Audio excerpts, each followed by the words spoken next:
Welcome to the Nomad Network, your first stop for complete and comprehensive Chicago Bears football coverage. Dive deep into analyses, updates, and all things Bears. Subscribe to our YouTube channel today and never miss a beat. Thank you in advance for your support. We promise to bring you the best because together we're unstoppable. Go Bears!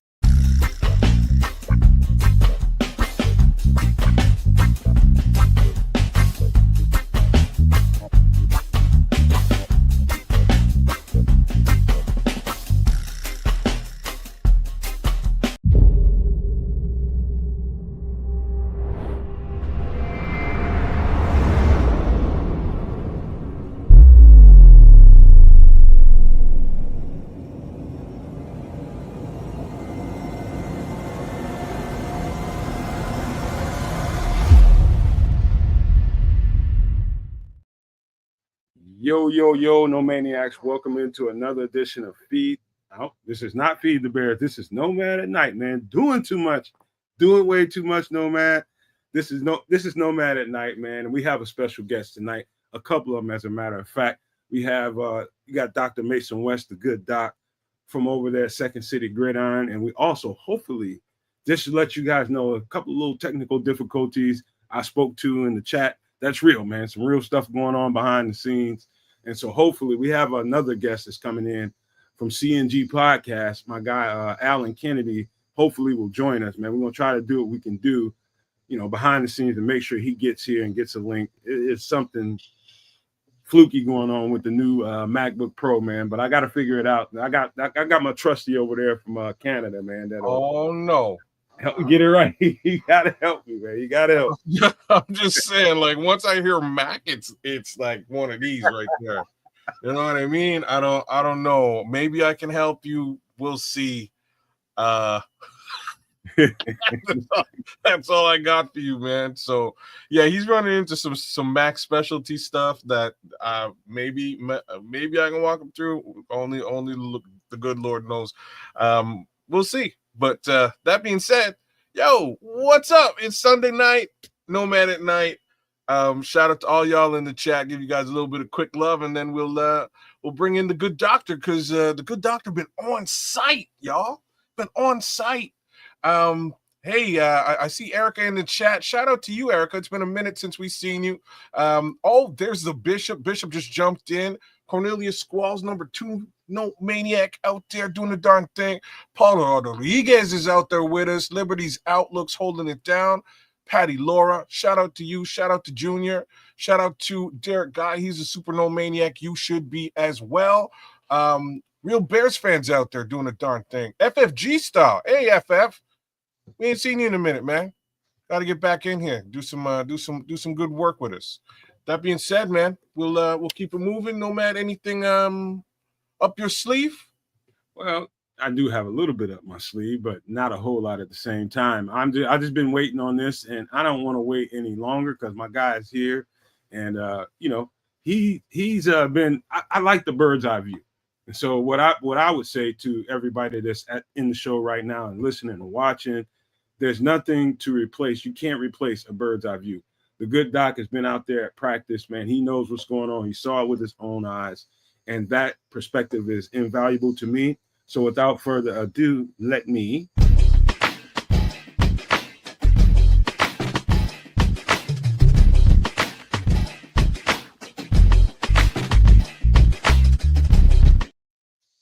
there he is, like magic. Wow. The good doc. Bird's eye view, good doc. What's going on, man? How you feeling? Not too bad, man. Appreciate the introduction. It was a pretty cool one. And thanks for having me on. It's always good to pop on here. Hey, man, we appreciate you being here, man. So, hey, how's life been? Before we get on into this football stuff? How are you doing, man? Life is good. Summertime in Chicago, it's just a great time. As some may know who are listening here, right? I'm a clinic director of Ignite Physical Therapy and Sports Performance in the West Loop. And I mean, we're busy, so actually we're hiring another person, which is, it's a good problem to have kind of thing. So as I'm pulling some extra duty right now, just because we are so busy. So life is flying right now. Hey, I was just going to ask you, how's everything going in the West Loop, the commute, everything? How's traffic? I don't know what kind of construction you're looking at, man, but I do not miss that those migration patterns living in the city, man. I do not miss it whatsoever. I don't know how far you are as far as where your jurisdiction is versus the West Loop, but good luck to you, man. How's that been going? I'm not luck. I luck out. I'm in Forest Park, so it's only about 15 minutes in the morning. But if it's the middle of the day or in rush hours, it'll be like 45 minutes. It does peak. I mean, Chicago, right? You can't help it, especially in that summertime. But it's a little tougher when I have to get out to some private sessions with some of the guys who are maybe out in the burbs. That can be a little funky having to battle that. But I wouldn't take it any other way. I have a lot of flexibility. I get to work in a really great area. The West Loop's great. The clinic I work at is fantastic. It's everything I need. And like I said, it's not too bad getting to the burbs when I need to. How's business? Oh, it's booming, man. We're getting a lot more into the youth training, right? Which has been great. So getting to work a lot more with middle school or high schoolers. We're starting to get more professional athletes in the clinic as well. So which is great. And again, just people who just live in the area. I mean, it's good and bad, right? People keep getting hurt because they're going after what they like. Basketball, pickleball is all the rage. Volleyball, it doesn't really matter, but it's a blessing to be able to try to get people back to doing what they love doing. Sure enough, man. Hey, listen, I'm not gonna. I know you only got being a busy guy like that. I know you got 20, 30 minutes maybe. Yeah, so let's just get right to it, man. Let's give it overall, man. Let's just tell people. And by the way, Alan Kennedy, I see you down there. We will get you on here very, very soon. We're gonna get this interview with the good doc over, and we're gonna bring you up. Give me a thumbs up if you heard. All right, gotcha. Okay, give me an overall, man. You don't have to get in specifics. What did the team look like? How did they play out there? What level are we on? We got levels here, man. Where are we, man?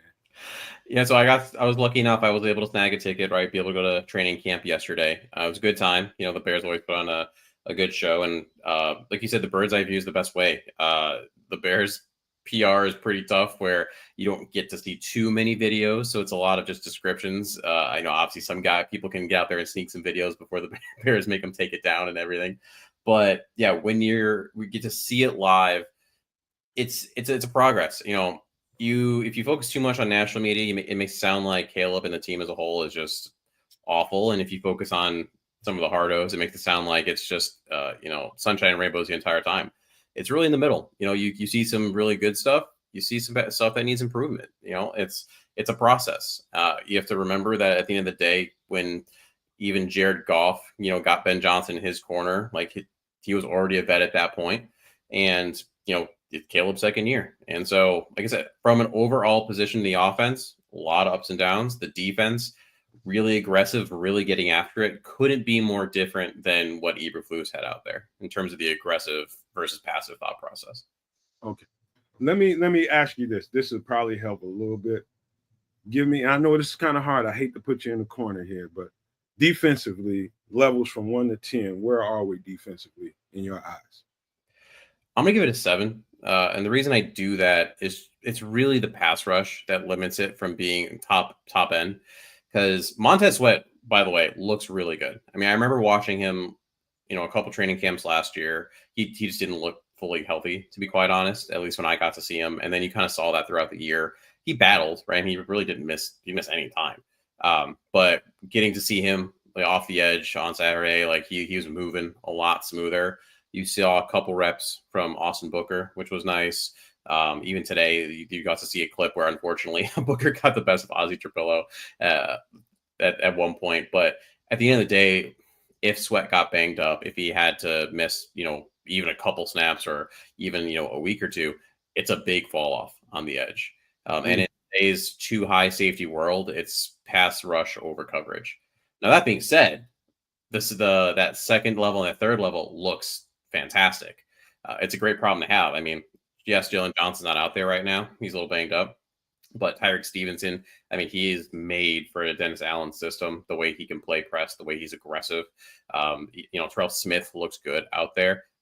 Nixon looked good out there. You have a lot of corner depth. Jaquan Brisker is flying around. He's clearly just the heart of that secondary in terms of how he's a vocal leader. It's frustrating sometimes where, you hear some people making fun of his bow and arrow celebration or how he gets so hyped over a stop of a run for 2 yards. But I mean, you need those guys on defense. And to be honest, Tremaine Edmonds looks like a different player. Now, I'm not saying all of a sudden he's going to be totally worth what his contract is, but it's better than it was because let's be real, he was very overpaid for the production that he was putting up the last couple of years. But again, with this particular defense, I think he's going to be more productive. That's funny. That's something I've been highlighting over here on the channel for months. Me too. You're singing my praises right now. That's exactly what I'll tell you straight up. I've been down on Tremaine for these past 2 years. I was hyped when he came in, but from what we are seeing on the field versus what we're paying or what they're paying for him, yeah, a little bit disappointed. But I have a strange. I was saying I had a strange feeling with this attacking defense, this style of 4-3. We're going to see a heck of a different version of what we know Tremaine Edmonds to be. You sound like you saw a little bit of that. Oh yeah, in that first when it was the ones versus the ones, you definitely saw him a little more aggressive because the conversation's always been TJ Edwards has the instincts, Tremaine Edmonds has the flash, right? He's got the athleticism. And I think you saw he was to be able to attack a little bit more downhill in some of these practices. Now, you're going against your own team. You might have a little bit more of the tells, but all that stuff. But it just looked like a step faster to the right area, at least in the way that he's being employed in this defense. All right, man. You know what? that whole dynamic of Matt Eberflus playing a lot of zone coverage, cloud coverages, making Tremaine having to play. His first steps are usually backwards in that defense because he's covering space.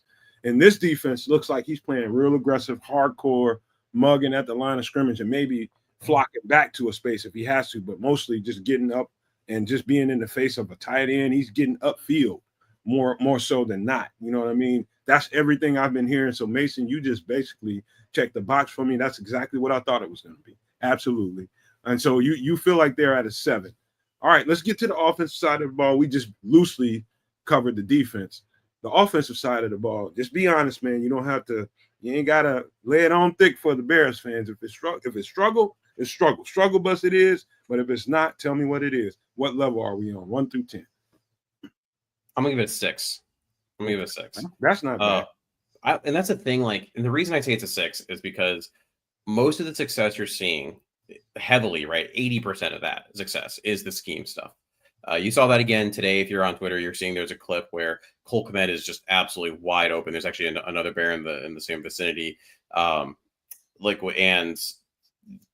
was the scheme, right? Caleb handled the pressure really well to get him the ball, but it wasn't Caleb dropping back, going 1, 2, 3, finding the right guy.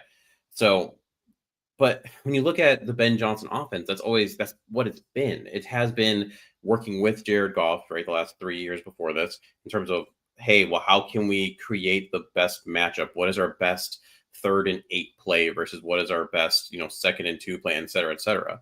So a lot of that is going to be that, and that's what's going to probably carry this offense for a while as Caleb gets more involved in it over this year and going forward, right? Now, there are still times where you're seeing Caleb able to use the magic that he has, whether it's, his mobility, whether it's the arm angles, things like that. All of that is still there as well, which I think is why it gets it a 6. The reason it's not higher than that is a little bit of a mix where he's still holding the ball a bit too long, right? It's that 1 count, 2 count, you get the ball out and he's still holding it. There's still a little bit of some stuff with the line. Like you saw in that practice, Jonah Jackson was there at the beginning of it, and then he had to leave. Same thing happened, I believe, today. He was there and padded up for the first part of it, and then he left as well. So when you have that, and now you're sliding Ryan Bates in as your right guard, right, that's going to matter. Now, and we already talked about the defense, but there were some times on Saturday that Montez Sweat was putting on Darnell Wright.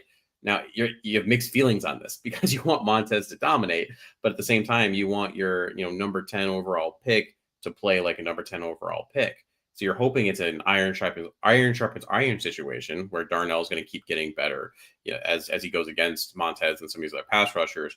But at some point, you need him to start winning days, right? And it's right on Saturday. It was very up and down for him as well. So you have to combine both of those things. They didn't really do much running game, so it's hard to say what that's going to look like. They only did like a handful of plays, but I mean, there was one where DeAndre Swift just got swallowed up in the backfield for a 3-yard loss. But Kyler Gordon just flew in there and then took him out. So you can't while no, I don't think it's going to be as run heavy as you saw with Detroit. You still need the run game for this offense to work. So you're really hoping that you can get that going as probably more so when they do some of those joint practices against the Dolphins and such. Yeah, that's, you know what, man. I thought, just based on stuff I'm talking about, I use a lot of your notes on the show. I make sure I give everybody a shout out if I use their notes. And you were dead on. I thought you were going to come in here and say like a 4 out of 10.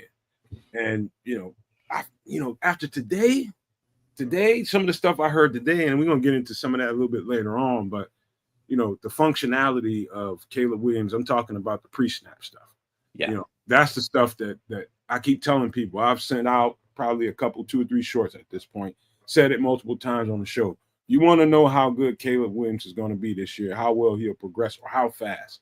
It's how quickly he can kind of ascertain what's being given to him in the headset, get to the huddle, get to the line of scrimmage with the amount of time that he needs. To me, you need in between 10, 12, 15 seconds to diagnose what the defense is doing, get your shifts, call out your when you got to can something. You gotta it's moving pieces, and you gotta know what every moving pieces is doing. He's swimming in the head right now. I'm pretty sure of it. And some of the reports today, it kind of came out. But what did you see as far as him and his operations under center?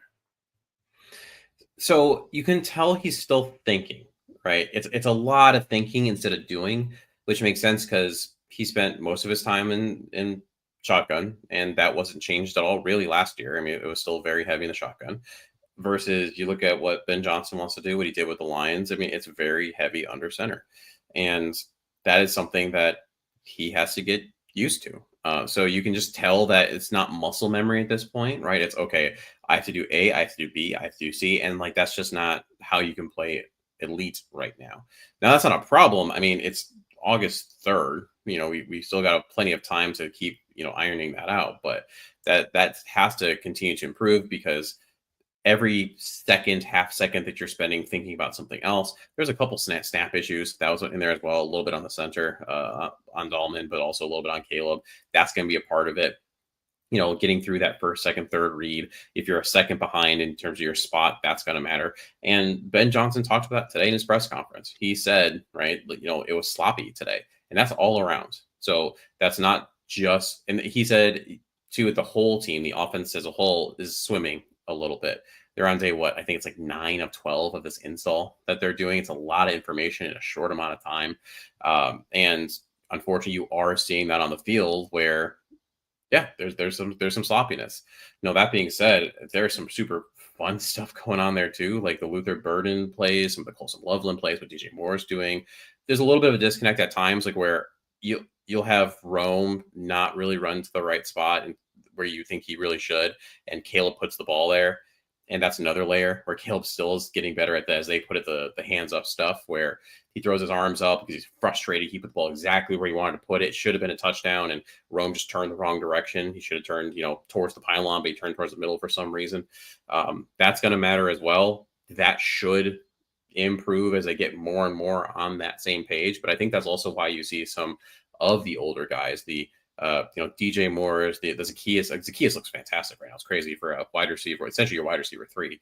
One would argue that, that's one of the reasons I think he looks so good in this Ben Johnson offense, is because he is a veteran and he's played in systems like this before. So again, as there's positives, there's negatives, but there's flashes for sure.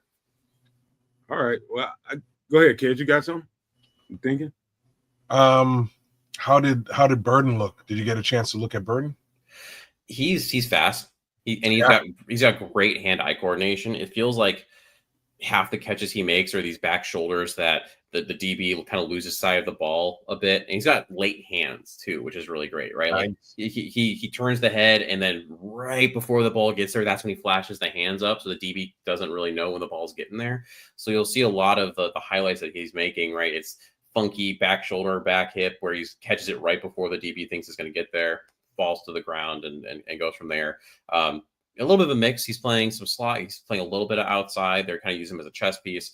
Definitely also you have an end around was thrown in there too. So they're definitely kind of him and DJ Moore similar-ish roles, but it seems like, at least still for now, Burden is going to be getting, the Jameson Williams treatment, I guess I would say, like less Yeah. on his plate. Not the same player, of course, but just like here's your package of things I want you to do.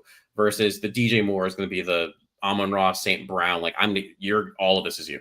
Like you have all of this at your disposal, and it'll be interesting to see because over time, Luther has, I think, the capabilities more so than a Jameson Williams to expand that role.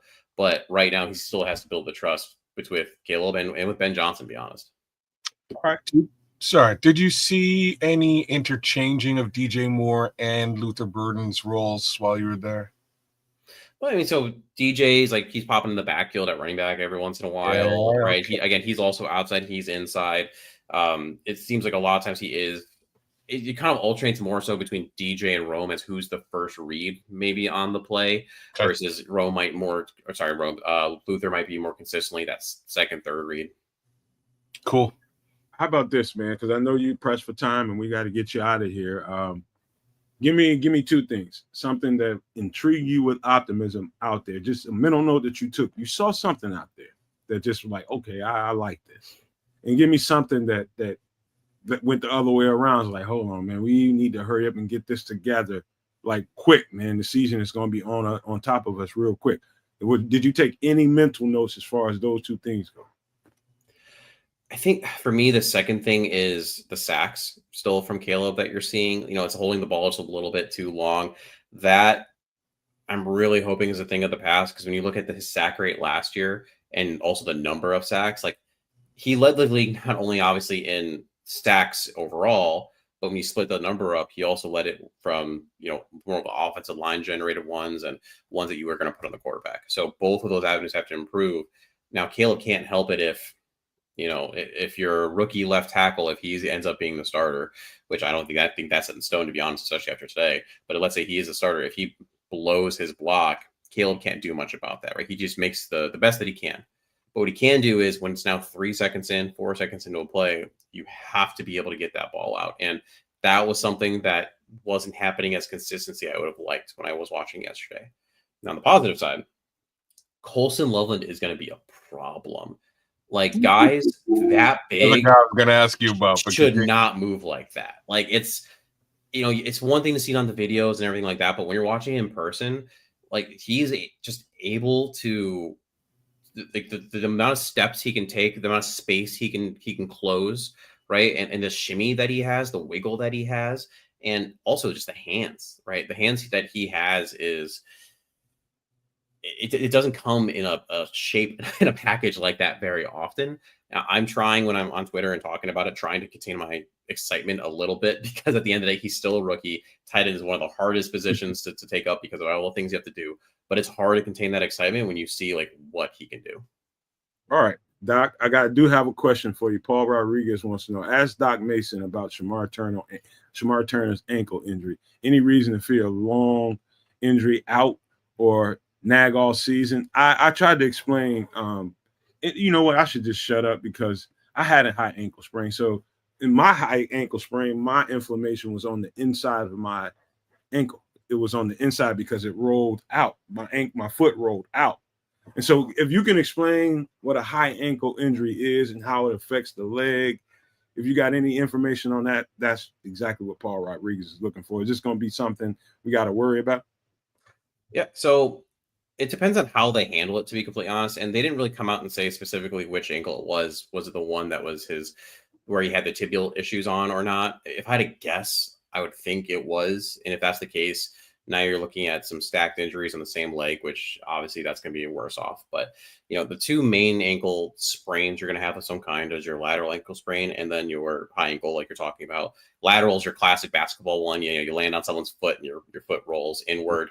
And, you're out a couple weeks, you ice, you do some loading, you're usually pretty good.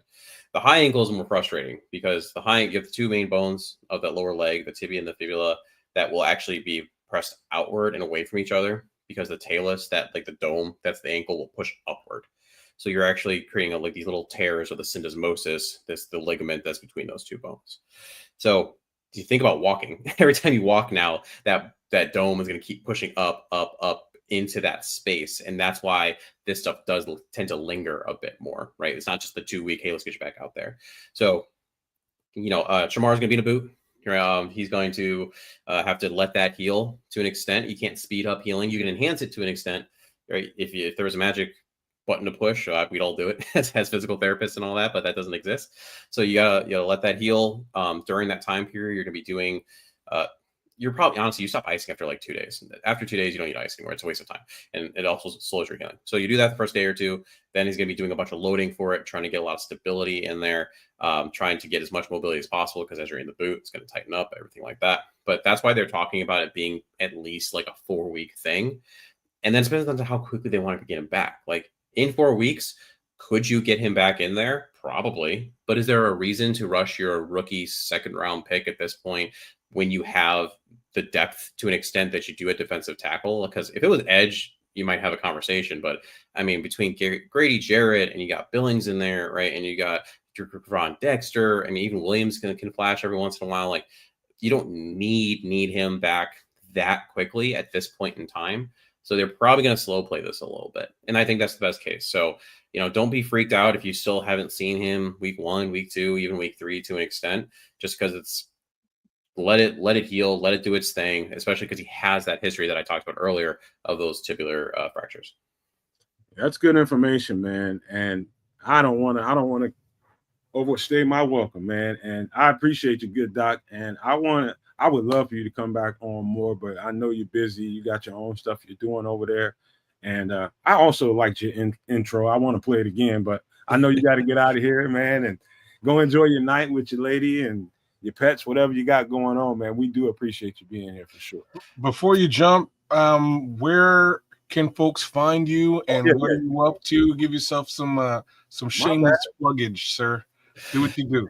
No, I appreciate, anytime, shoot me a message and I'll try to come on as much as I can. Obviously, like you said, it's definitely busy. This week's a good example. I'm actually leaving early because I have a beer fest up in Madison on Saturday. So I'm leaving Friday. So I'm going to shove everyone in earlier in the week. It's a whole thing. But you can find me at West Sports PT on Twitter.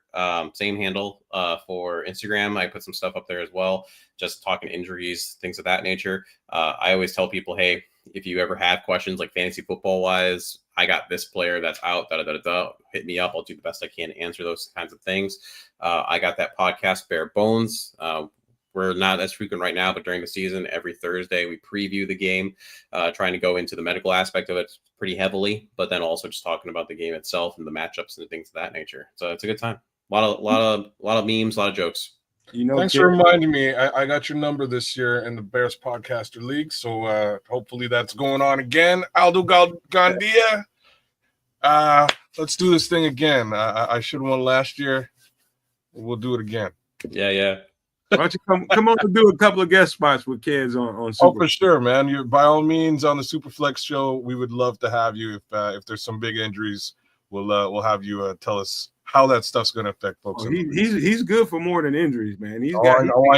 Dude, you're telling me I had to go up against him a couple of times last season. It was not fun. Yeah, I got 7 fantasy teams this year, so it's a lot to manage. Oh boy, yeah, I'm right there with you. I gotta jump out of a couple of these. I jumped out of my big pay league last year, and I'm still mad about it. Yeah. Anyway, we got a Lions fan in here capping, talking about maybe the doc can play QB if you need one. Maybe we can take one of a running back piece of chicken off your plate if you need us too. Or maybe he can play offensive coordinator for y'all. All right, Doc, man. Hey, man, I appreciate it, man. I'll be in contact more often, man. I would love to see you on here a little bit more, man, because this is good stuff this time of year, especially once the season starts. The injuries are going to start piling up, knock on wood. So you'll definitely hear from me, sir, for real. Absolutely. Have a good night, y'all. All right, man. Take it easy, man. All right, that was a good doc. Dr. Mason West from Second City Gridiron. Man, he is always he's one of my favorite guests. Anytime we brought many people on here, but consistently one of my favorite people to talk to on this podcast is him because he's so informative. Now he went out to the field and actually got a bird's eye view of the players and got to see the situational stuff. And he came in here with a 6 for the offense.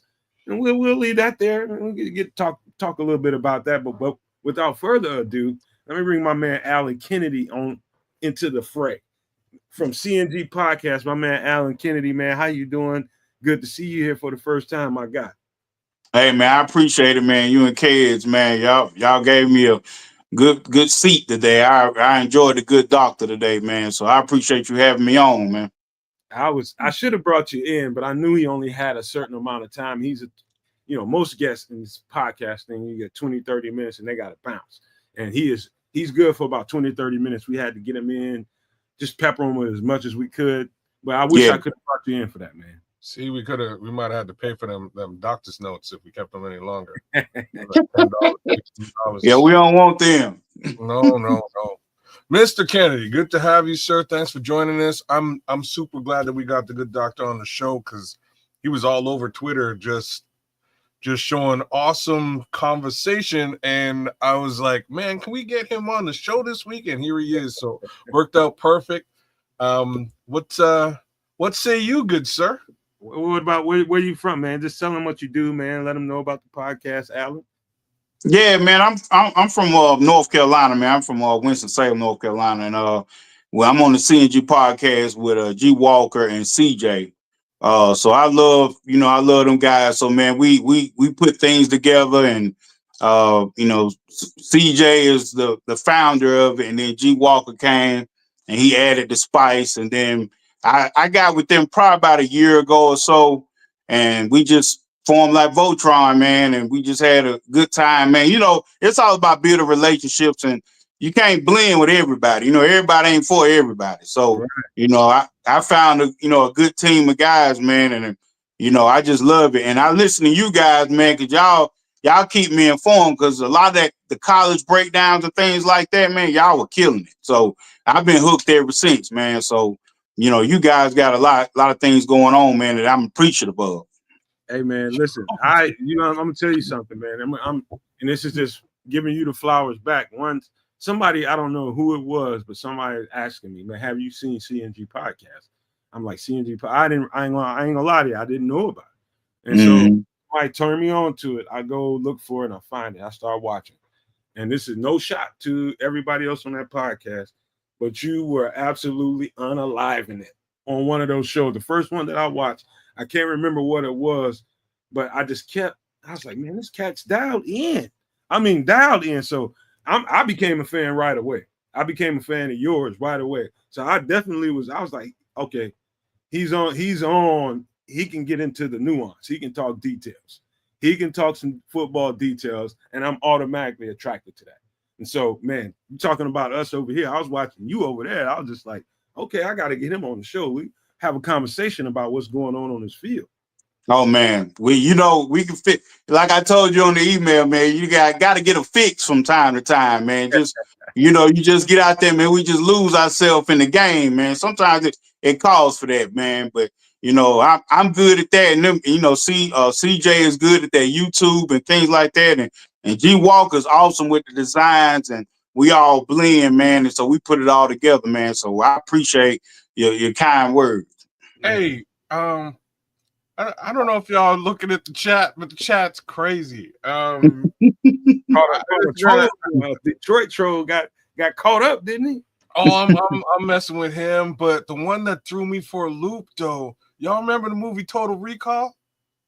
Yeah. Like no man gonna say I didn't see Total Recall. Like, do you watch? You didn't see Total Recall? Like, okay, so Alan Kennedy, you with me? You seen Total Recall? We got Quato in the chat right now. He's posting this. He says, "Open your mind." I look to the right, and I'm like, "Oh my God, it's Quato for real!" And he's telling me to open my mind. And he came back, and I was like, "Yo, what the hell?" Total Recall. So Quato came back. He's like, "Get your ass to Mars." So I guess I'm in Canada. I got a ways to go. I got to find myself a spaceship and get to Mars. Sorry, things went left field on this chat, man. Quay. I don't even know what none of this means, but y'all oh man, where were you in the 80s? How you missed? It's not even like that's got to be like 1992. How did you miss Total Recall? That's Arnold Schwarzenegger too, man. So yeah, he's a player. I just got Me TV, motherfucker. I don't know. TV in the year 2025. I'm talking like 1992 when he was doing it large. He didn't. Wow. What was You like those kinds of? You like that genre? I'm just getting action into movies? I'm just getting Who into doesn't like action movies though? Like in the dog. So okay, now we got to take a minute. We got to take a time out. We're gonna take a Take a time knee. out on football. Take a knee on football for a minute. So my guy didn't watch Terminator 2 back in the day. I'll tell you that. Didn't watch Total Recall. Did you watch The Running Man, Nomad? no.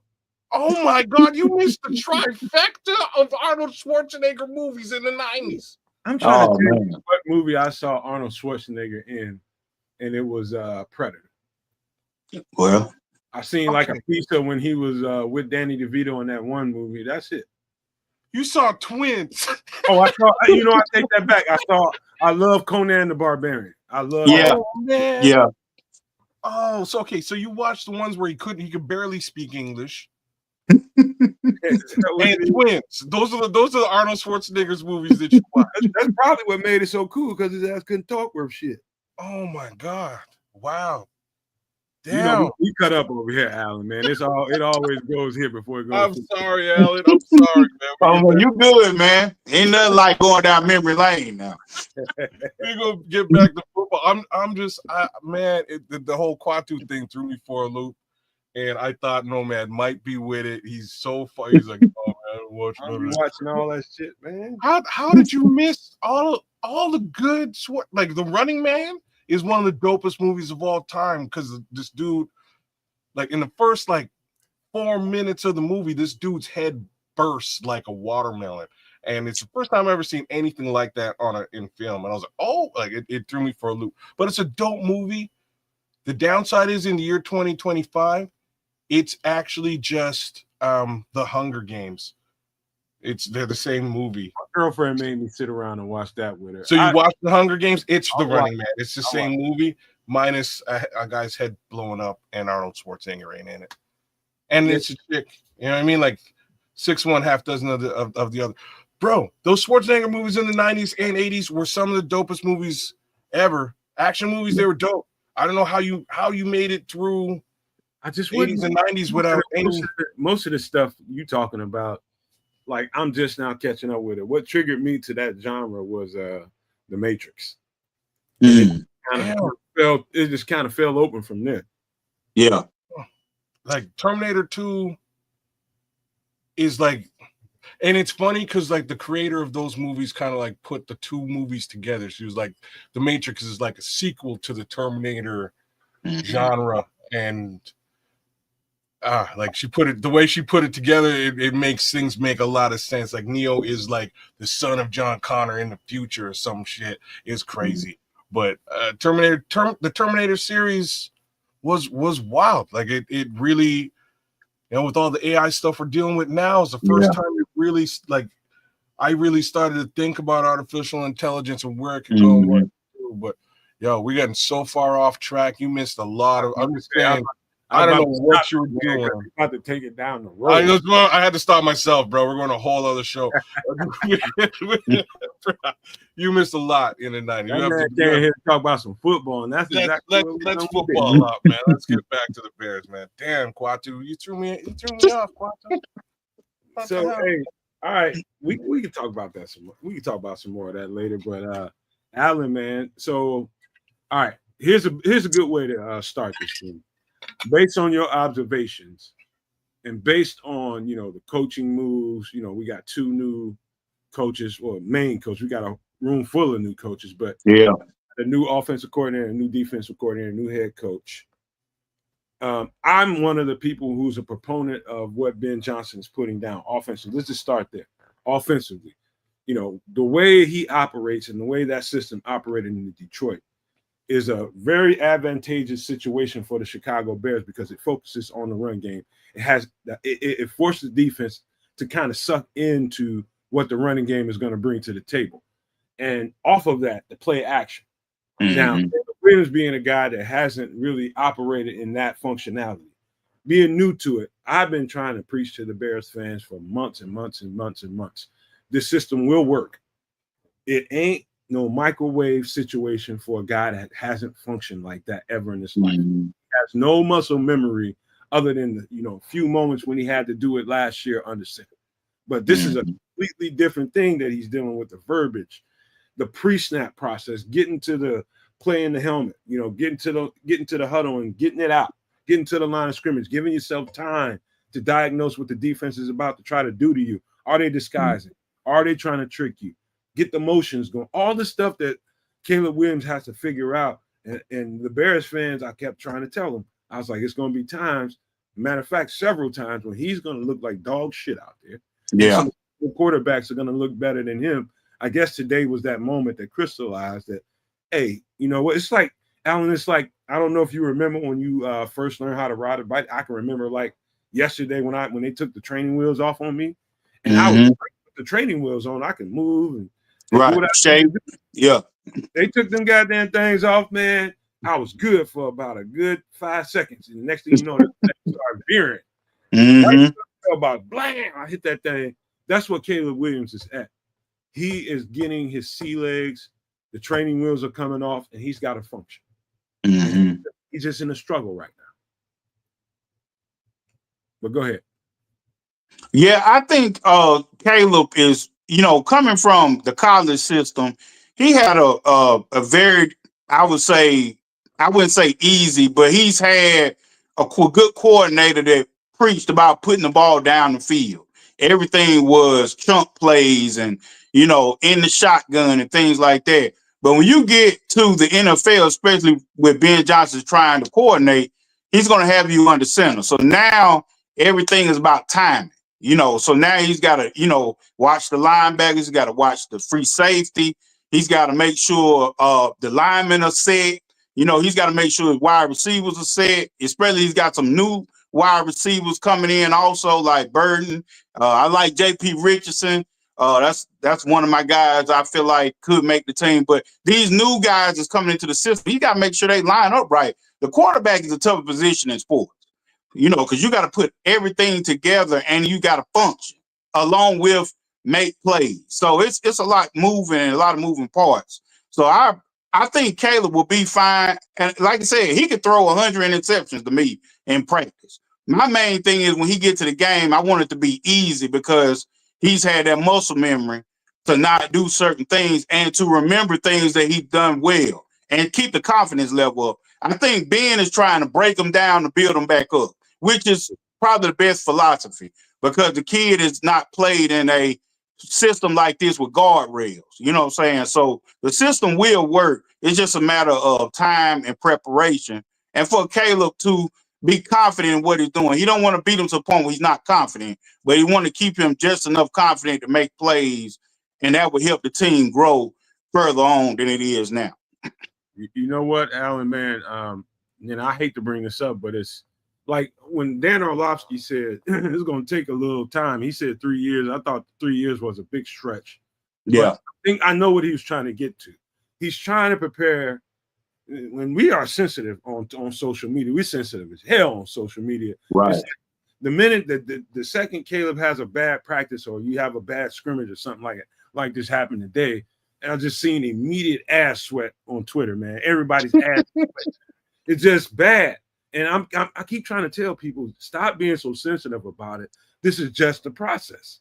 It's just the process, the way it should go. All Dan Orlovsky was saying was, don't expect this to come out of the microwave like your Hot Pocket. No, this is a whole ass Thanksgiving dinner that needs time to cook, bro. It still got ice chunks on it, a little bit, Yeah, got a little bit of chunks on the pie coming out. It's gonna need time. I understood what he was saying. It just needs time. It ain't gonna be perfect. Yeah, that's it, man. That's exactly what I think is going on today, man. The training wheels are coming off. Now he's got to function. They put some adversity in his headset. They cut the cable basically and like, hey, you got out there and you was ready for a play call to come in. The play call didn't come in because they scheduled that adversity for you. And he looked to the sideline like, what am I supposed to do? You got to figure it out. And so when that play went kaboom, he went to the sidelines, and that's when Ben Johnson gave him that lesson. Have 3 plays in your head to run at all times. And so what they're doing is they're overloading him. And when this process is over, and I start hearing Ben Johnson, I think he's kind of getting there now, where they probably, at this point, information overload. Now let's start dialing it back with the installs. Let's start, bringing the installs. Let's not install as much. Let's see now. We're at the point now. We're gonna pull that back and see how much of the stuff we've already installed. Let's see about your retention. Let's see what you can remember. And I think that's what's going to happen this week. And this week is going to be totally focused on not putting in installs for this joint session in this preseason game, but let's see how he functions with the information that he already knows. And let's see let's see if we got stuff in there that we probably won't be able to use in the next few weeks before the season starts. Let's see if we need to pull some of the shit out of there. I think that's where they are, Al. Yeah. Yeah, I totally agree, man. It's it's trial and error, with Caleb in the offense. I mean, I wouldn't be surprised if, they pull a couple of plays out, things that he's not comfortable with. The things that work is the things that we're gonna do. I think being smart enough to know, we gotta do what we're capable of doing when it comes to game day. So I got total confidence in the coaching staff offensively. That they'll have everything in a row when it comes this week and the installs, and they probably stay at a certain level this week and focus on a few plays, and then they're in and out of there. Maybe a set or two, maybe two sets on the field, and then they'll be out. Man, so over there, what do you guys? How confident are you? Like defensively, I got the utmost confidence because I know what a new coach and new installations on defense. I know what that camp looks like. I've been through that, and I know everybody just thinks it's just like, okay, give them the plays, they'll figure it out. No, dog, it's about symmetry on the field. It's about knowing the guy next to you, knowing everybody's functionality, whether it's front four, whether it's the linebacker. You got to know who's doing what on each play. Why did they even call that play? Same thing on the offense. Why are we calling this play? What's this play about? What are we trying to accomplish? What's the next play after that? You got to figure out not only how does your coach, scheme up the defense. Like they're figuring out, okay, sequence wise, okay, he'll like to call this on 1st and 10. He'll like to call this on 2nd and 5. He'll like to call this on 3rd and whatever. You start feeling your coach and getting a sense of it. What I like that I heard was TJ saying that Dennis Allen is giving them the flexibility to be able to just call if he gets something in his head, whether it's him or TJ, which we don't know yet. Whoever's going to be the mic, one of them gets the headset and telling them to go do cover 3 buzz or something, and they go to the line of scrimmage and see a formation. He's giving them the flexibility to get the fuck out of it. Yeah. Get out of it and go to what you think works best here. And if it doesn't work, we'll have a conversation on the sideline. Versus Flus, they were stuck in cloud all the time. That's just what it was. That is so refreshing to me. Yeah.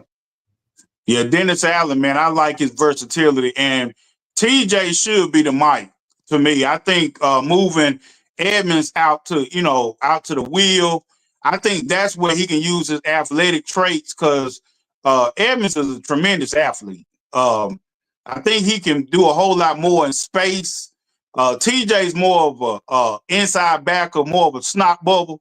He plays within traffic, and I think he does well in traffic, opposed to having him out in coverage and things like that. So when things break down, I trust TJ to make a good check, and I also trust Kevin Byard because he's the free safety, so he'll be making a lot of the calls for the defensive backfield. So when he makes his check, if he go from a 1 to a 2 or a 3, or he'll go to a dog, whatever he sees on the field, they got the freedom to check. And I feel like we got enough experience. You can't do that with a rookie linebacker and a rookie free safety. You got veterans on that defense that can manage the game with the coach's outlook, but they can manage the game when the pressure gets in. If it's like an overload on one side with 3 wide, you got, and the player's going to the opposite side of the screen, the linebacker can check out of there and not get seduced by that lineup and putting everybody hat on the hat when you probably need off coverage a little bit so you can keep everything in front of you. See, kid, you see why I like this guy? He came up with a different way of saying a lot of stuff that I've been saying, talking about how TJ plays better in traffic. He plays better in the trash. That's true. Ronzi's got a great question here, though. Anyone know if TJ played Mike in Philly? Yes, he did play Mike in Philly. Yeah. Okay, interesting. Yes, he did. But that's a hell of a description right there. That's exactly why I'll just. What about in coverage though? Like that's where Tremaine, with his length and all that, sort of comes into play. Really, how this is how different.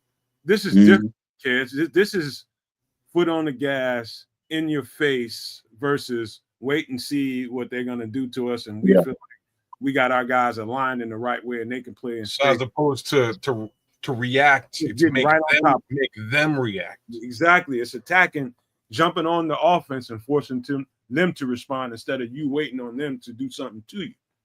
I've been saying that all off season. Allen he's breaking it down, man. This what we think of Tremaine Edmonds yesterday ain't gonna be the same situation today. Yeah. Right now, that length and that speed, man, it's gonna show on film in a lot of different ways. Yes. Damn. It's like we get this style of defense. I will tell people, and I've been saying this, when you tack up and play a lot of man-to-man, and you're depending on whether it's the front four to get home or you're simulating your pass rush with linebackers, safeties, corners, whatever you're doing to get pressure, you just know that it's going to be times in games where we give up big plays. But that's the risk reward aspect of doing something different than you've been doing. You're going to give it up sometimes. Somebody's going to slip. Somebody's going to not have the right alignment, not be tacked up right. Just all kinds of different ways you're going to get beat. That's going to happen. That doesn't mean this defense isn't functioning well. If they can get pressure, like it sounds like they're getting throughout Bears training camp, man, they all over this offense. And that's exactly what I expected, Alan. Anything you is that what you expected? Yeah, I expected that too. Up front, also, Billings, I think, is going to have a bigger role than he had in that 4-3 with Flus. Flus is with the defensive tackle, with the forward technique. He's more trying to eat up space, whereas Dennis Allen wants him to move the line of scrimmage. Like they want to stop the run on the way to the quarterback. So Javon Dexter is going to be asked to do things. I would love for Dexter to kind of spend a little time outside a little bit, because I think traditionally, and what he really is a 5 technique and a 3-4. I think that's his position in football. 6'5", 280, 290. He's a big kid, long kid. But when you got him in the trash, like you said, Nomad, that's a whole different thing when you 6'5". When you 6'5", guys can get under them hips, and they get on, and it gets kind of cumbersome for a big tall guy. And it seems like sometimes I could watch him and I'll see, like one clip I seen, he was worried about getting downfield on the pass instead of pushing the pocket. If you're not pushing the pocket, you're not helping the defensive ends collapse on the quarterback. The quarterback's going to be inside of a horseshoe, and he's going to be sitting in a bubble. And it's going to be, he can scan the field. If you press in that pocket, then it's going to make the quarterback back up and try to reroute. That's where the sacks come in. I think Sweat was a victim of that last year, where there was no pressing the line of scrimmage. And I think this year, if they can keep Billings in the front line, and then we got Jared, those guys don't like to be blocked. Jared don't like to be blocked. Some guys in the NFL in defensive tackles, they don't mind, and they'll stay on their blocks too long. Jared gives you a couple seconds, and he's out of there. And that's what you want from your 3 tech, definitely. I don't want you to be blocked. So that's what I think should help us along this year. And I think but I think Montez is going to have a big year, because the guy's going to be pressing that pocket. And then Dennis Allen, he stands guys up, and you don't really know who's coming on a traditional count. You might have 4, you might have 5 rushing the quarterback. He plays a lot of mind games with the front. So you might see Tremaine come down Edmonds and he'll blitz, or you'll see Gordon's going to come in on blitzes, so. You know what, Alan? I think, and you covered it so well, but as far as the defensive lineman goes, the only difference between what Flus, you just described everything that I've been saying about Javon Dexter. They was doing, that whole defensive line was doing too much goddamn thinking, way too much thinking instead of attacking the guy in front of you, pressing a gap, getting upfield. You could see, like you said, man, you could see people thinking. You talking about how Dexter was thinking about how he needed to get over there and try to get to a pass play when he should have been in the pocket. That's exactly what Dennis Allen is telling them not to do. Don't even be thinking about that on those plays. Just get up the field and push that back and worry about everything else after that. Just be aggressive, jump on your they're basically telling them to attack the offensive lineman instead of shooting gaps and all that kind of stuff. Jump right on them, beat him to the snap if you can, but jump right on him, put him on his heels. And that's the start of any great pass rush. Any great pass rush starts just like that. And that's exactly what we've been talking about right here. That's it. Those guys are going to collapse the interior and force the quarterback to roll left, roll right, and it should result in additional sacks for either Montez Sweat or whoever's lining up on the other side. I'm not sure if it's Deo or Austin Booker or whoever it's going to be, but that's the general idea. I'm just wondering what the rotation is really going to look like between those D tackles, man. Billings, Dexter, Jarrett, a couple more guys there. Jonathan, what's his last name? Stewart.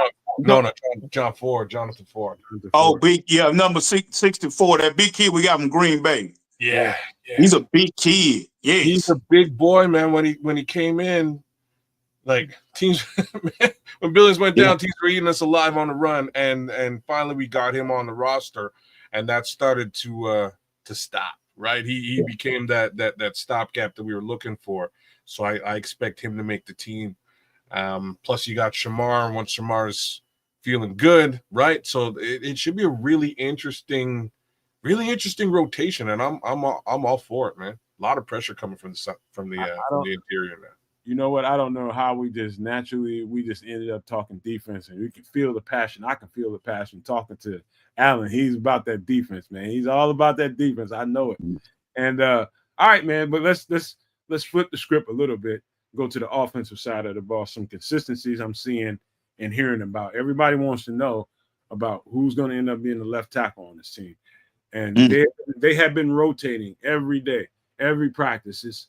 Kieran is going to be the starter. Getting the first team reps. And then it's Ozzy getting the first team reps. Then it's Braxton, and they're just rotating them in.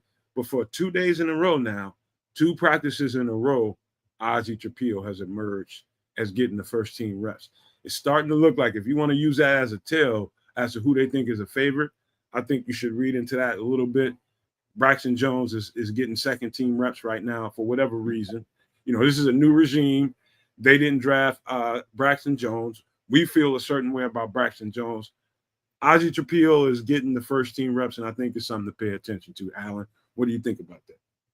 Yeah, you know what, guys? I like Braxton Jones, man. I'm one of them guys, man. I just think the young man, the coaching with him as a left tackle.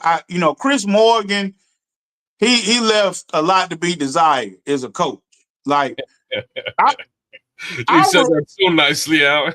Yeah, man, I'm trying to be politically correct, but I swear, man, if I was coaching a kid like that, I would feel some type of way that I'm consistently watching him do certain things, and he's got talent. I don't think talent's the problem. I just think it's confidence. He told everybody who would listen that I have a problem with bull rush. First of all, we don't never do that again, Braxton. We don't do that again. We don't give away the secret sauce. But, the thing about it, when he's going back in his pass pro, a lot of times he gets into a wrestling match. And a lot of times with a left tackle, you're not going against brutes all the time. You're going against ballerinas, guys that be in the corner, things like that. So when that's coming on, you got to be able to move your feet. If you watch his feet is like a staple to the ground, and that's not tackle play. You gotta get good leverage and move those feet. Like you got to consistently keep moving your feet. And I think that's where his problem is, because strength wise, he's kind of like top heavy, and then below the trunk, he's real thin. He's got a basketball type of lean to him as a left tackle, but he has the athleticism. I just think they need to keep working on the technique. Now, Ozzy is a polar bear. He's got all the traits. He's big, strong. He don't make a lot of mistakes out of BC. I don't think he had a flag or anything his senior year. Like that's pretty good. Like he's technically sound. So I think what you said, no man, earlier, I think they're gonna go with Ozzy because it comes down to drafting. This regime drafted Ozzy, and they're gonna put him in a position to make plays, and they're gonna make sure that he's get those reps. Jones, if it was me, I would still lean on him a little bit longer to get so Ozzy won't get slammed. Like if he could have 2 bad weeks back to back, we don't want our left tackle to have. Left tackles are very gentle type of guys. Like those guys are like one of the best players on the team. Left tackle, quarterback, free safety, linebacker, corner. Those guys are pivotal on the roster. So the left tackle is a very pivotal position, and it's built on confidence. If you get your ass whooped for 2 weeks, and I hope that never happens to Ozzy, but that could become a problem. So I kind of like going with the veteran in that moment. But I think they're going to lean towards Ozzy, unfortunately. But go ahead, Kez, if you got something. I'm just saying that it's what they have to do. They have to lean towards. They just spent capital on a 3rd rounder at that position. He didn't see the field until late last season. When he saw it, it was an issue. So they went back to the well. They went and they drafted again at the same position. Clearly, there's a problem with that position, and something needs to be done. So they went and got another guy. And this guy's a 6'8" monster who's towering over just about anybody he stands beside. Right? So cool. So you got him. He's in there. Mind you, you need to, you don't just want to give him the job. There needs to be a competition. You need to see who should be lining up. So you take a look at Karan, you take a look at Ozzy, you take a look at Braxton. Braxton was hurt. He's coming off an injury. So initially it's Ozzy versus Karan, and, they make their decisions. Right now, we're in a situation where Karan is a little bit hurt as well. Yeah.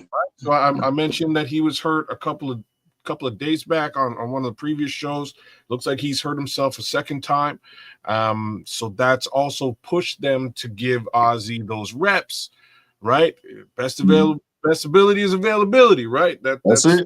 That's how the saying goes. So next man up, and in this case, it's Ozzy. So Ozzy's had the opportunity to run with the ones a little bit longer than Braxton, but as we sort of discussed here maybe a week ago, sometimes you just want to let, you want to let the guy who's in the position do everything he can to keep the job, and they've given him a couple of opportunities as far as Braxton Jones is concerned.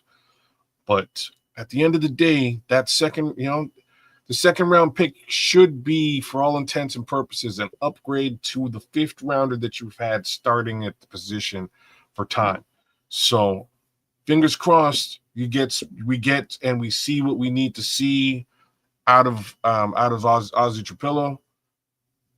I'm hoping he's the starter at the end of the day when the season begins in September. That's what I'm hoping is at that left tackle position, because there's also the fact that at some point we have to stop and look at the contract case scenario for Braxton Jones. It's his contract year this season as well. Right. So I don't think they believe that he was the guy, or they would not have drafted 2 times over to replace him. If he turns out to be the guy, there's a bigger issue. And that issue is now you have to pay the guy and figure out what you're going to do with the 2 guys you just drafted. I got a hot take for you all. Here we go. Y'all ready? What do you got? This when I say it and explain what I'm saying, you guys will get it. It would not be above my understanding if the coaching staff could be kind of conflicted with those guys in the left tackle room, and they kind of leaned on Joe Tooney, who has to play next to him, and that's a whole conversation to be had about. That's important how they play off of each other. Wouldn't surprise me if Ben Johnson, Ryan Poles, or a combination of both of them came up to Joe Tooney and said, "Hey man, let's talk to you. How do you feel so far about these guys? Which one of these guys do you feel more comfortable playing next to, and tell me why?" Would that be out of the realm of understanding for you, Al, whatsoever? No. He's the veteran, man. I mean, Joe Tooney's probably the best player on the offensive line, if not on the offense. I mean, as far as credentials and everything like that. So he's going to definitely have a C on his chest. So I would definitely use his wisdom if I was looking for who you got better chemistry with on the team. I definitely would go to Tooney for that, man. That's his wheelhouse. I hope they do that though. Yeah. I'll be honest with you. I hope that conversation is had and they lean on the expertise of the multi-time Pro Bowler with respect to who's standing beside him. Right. I think that's something you should do as an offensive coordinator. Hey Joe, what do you think, bro? Okay, I was thinking along those lines, but what about this? And the what about to me would be this is where I would go. How receptive is the rookie to learning from you as how is he taken to that so far? Like that would really be my follow-up question. Is that something?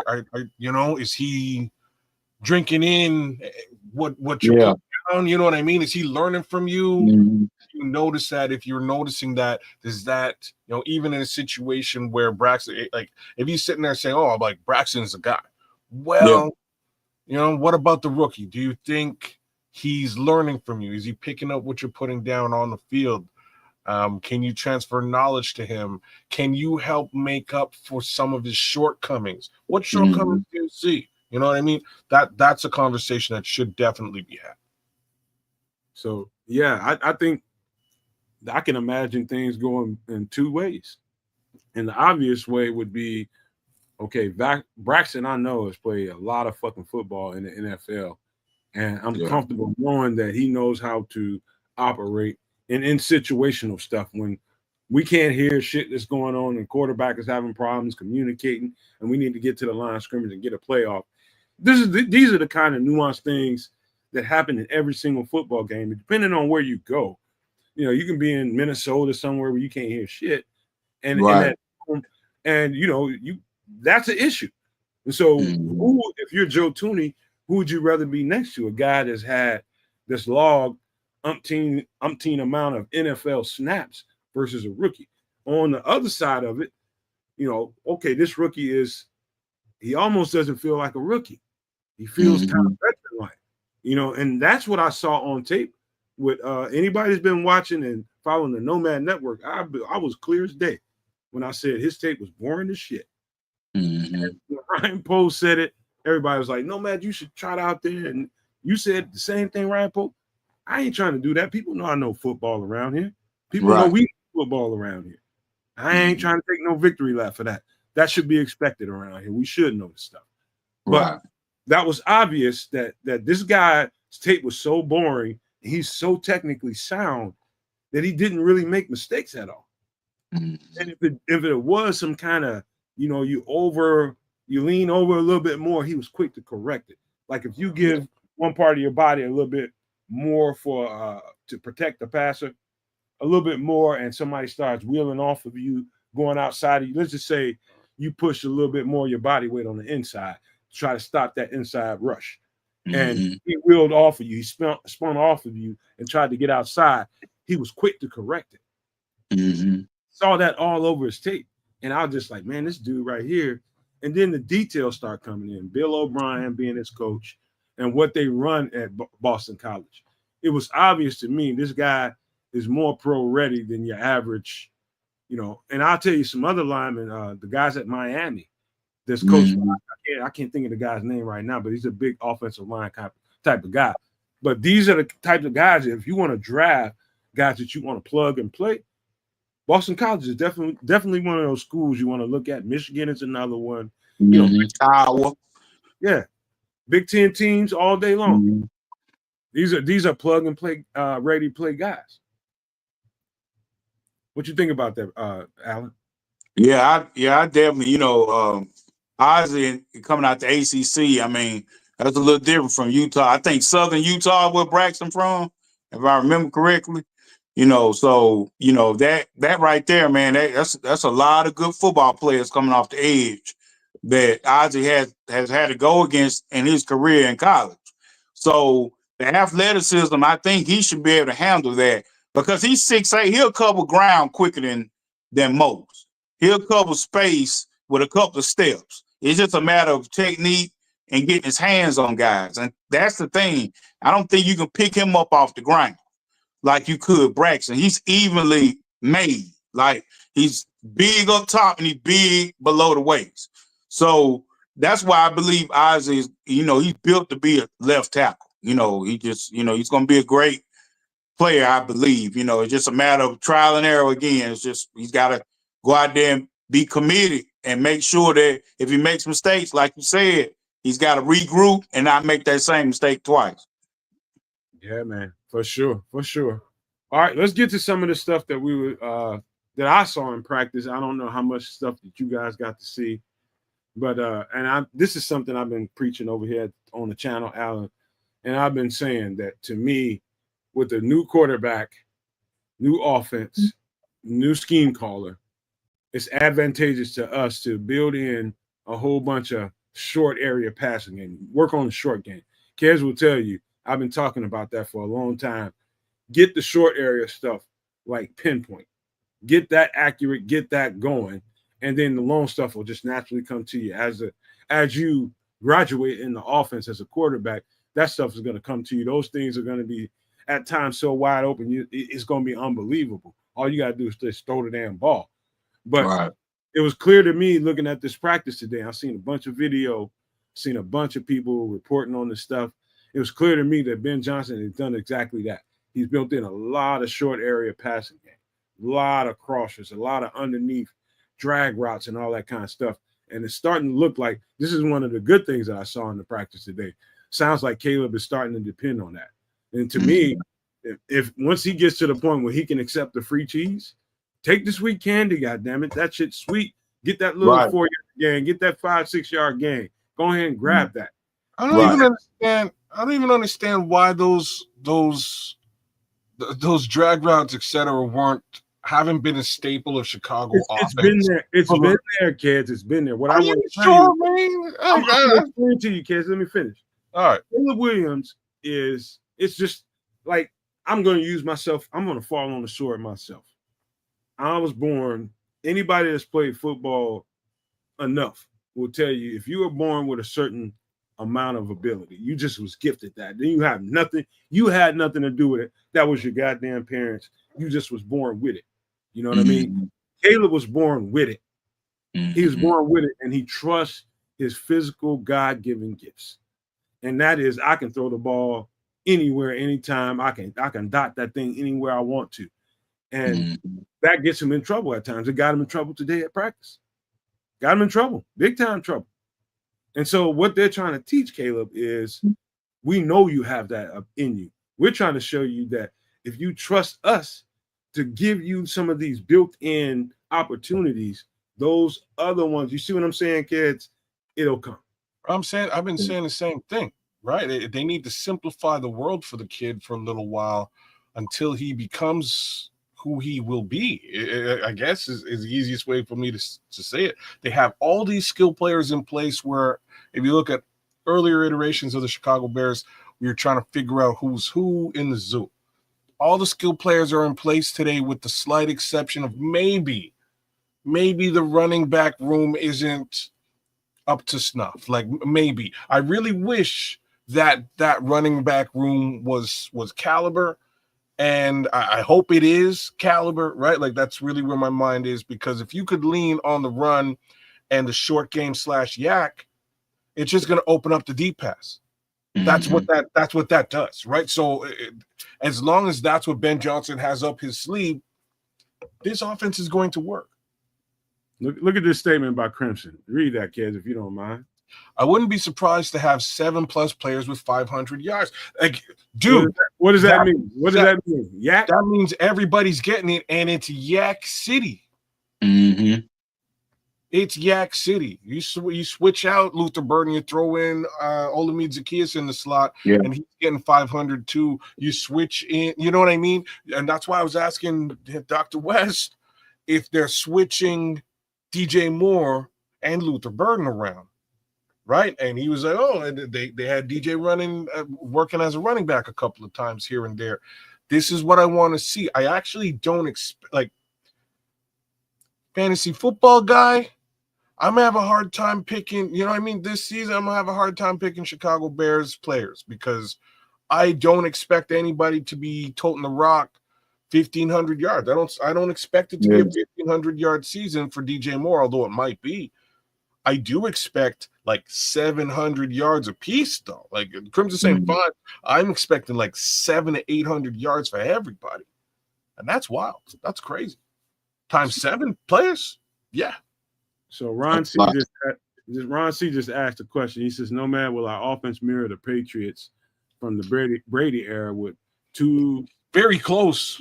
Yeah, man. That's exactly what he's trying to build. And I understand, like, that offense used to aggravate the dog shit out of me because me too. I hated that offense, but it's okay if it results in a dynasty in 6 Super Bowls.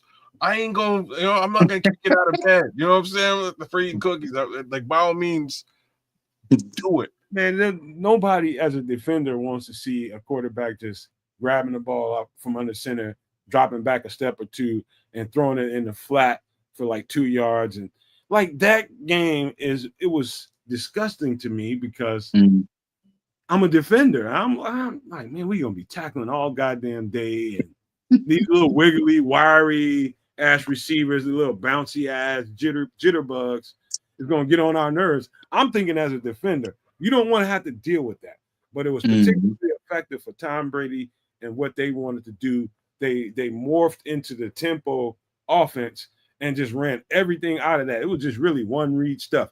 Tom Brady would see Julian Edelman one-on-one. He could just run a whip route on somebody. And it was just disgusting to watch. I watched them literally take advantage of every single defensive coordinator in the league. And actually, I've seen coaches until they ran into Dennis Allen, as a matter of fact. Brady and the Tampa Bay, well, especially the Tampa Bay Bucks, but I'm talking about before that, they was much better. But when he ran to the Tampa Bay Bucks and he ran into Dennis Allen had something for that ass. But the New England Patriots, that shit was absolutely disgusting to me. It's as a defender, I hated watching it. And I think they're trying to get Caleb there. But Caleb, him and Tom Brady are 2 different people dynamically. Yeah. One guy's a lot longer, one guy's shorter. And that's that's something that needs to be said. It doesn't need to be said. It should be it should be a given and almost already understood. But here's like the caveat, right? Like the caveat is this. If Caleb can do the Tom Brady thing, he has intangibles that Tom Brady wishes he had. Right? Yeah. He has athleticism at his disposal that Tom Brady just does not have, like never had in his career. Tom will scramble for 10 yards here and there, but like it's a thing. Like, you know what I'm saying? Like he ain't really doing that all the time. Caleb can go and do that. Caleb can work the pocket a little bit different than Tom ever could. There's some things, some intangibles about Caleb Williams that, again, if he can do that dink and dunk and learn it and work within the framework of the scheme of the offense, Mhm.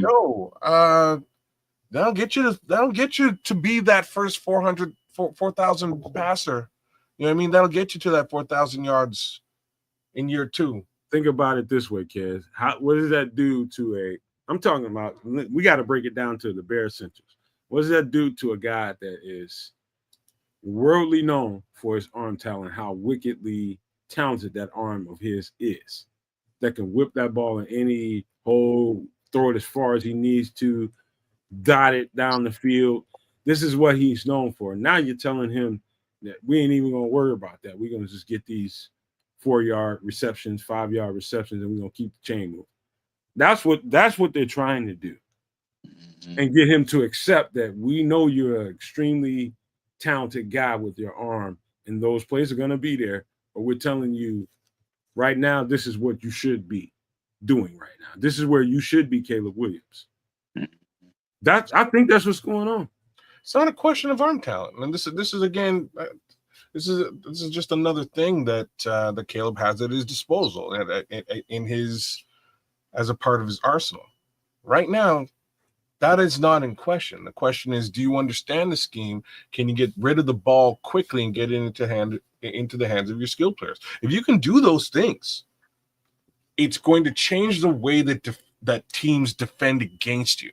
And once that happens, then you can rely on the arm talent, right? Like that's the poker game or the chess game that you're really playing against teams in the NFL here. You know, Caleb, that's what you're doing. So, anyways, Alan, I really do believe that if I think what I think Caleb Williams' biggest problem is the verbiage. Kids, how long have you heard me say, looking at a West Coast playbook and the verbiage in it is that's like a university all within itself. This is just retention. Like you got to remember all of this stuff, get to the line of scrimmage, say it. Like you can tell me what the play call is in my headset, kid. You can tell me. I go to the line, I go to the huddle and I say it. But do I fucking know exactly what everybody fucking got to do? Do I know? He's getting past that. This is where Caleb Williams is.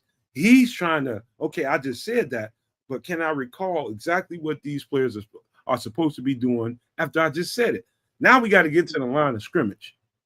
I got motions to get to. I got to, can a play because we can't use that because they're lining up in a defense that we can't run the ball against or we can't throw this ball against.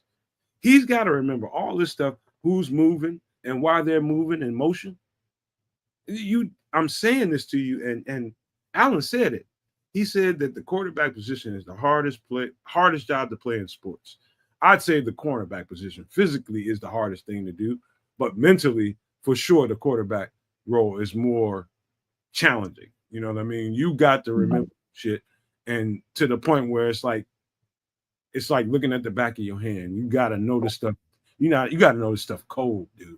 If you can't, it's going to be obvious once you get on the field and people get to get eyes on it. And that's what happened today. Them training wheels came off and people got to see how far Caleb has to go. It's not that he's not going to be good. It's just you just got to see where he's at in the process. That's all it was.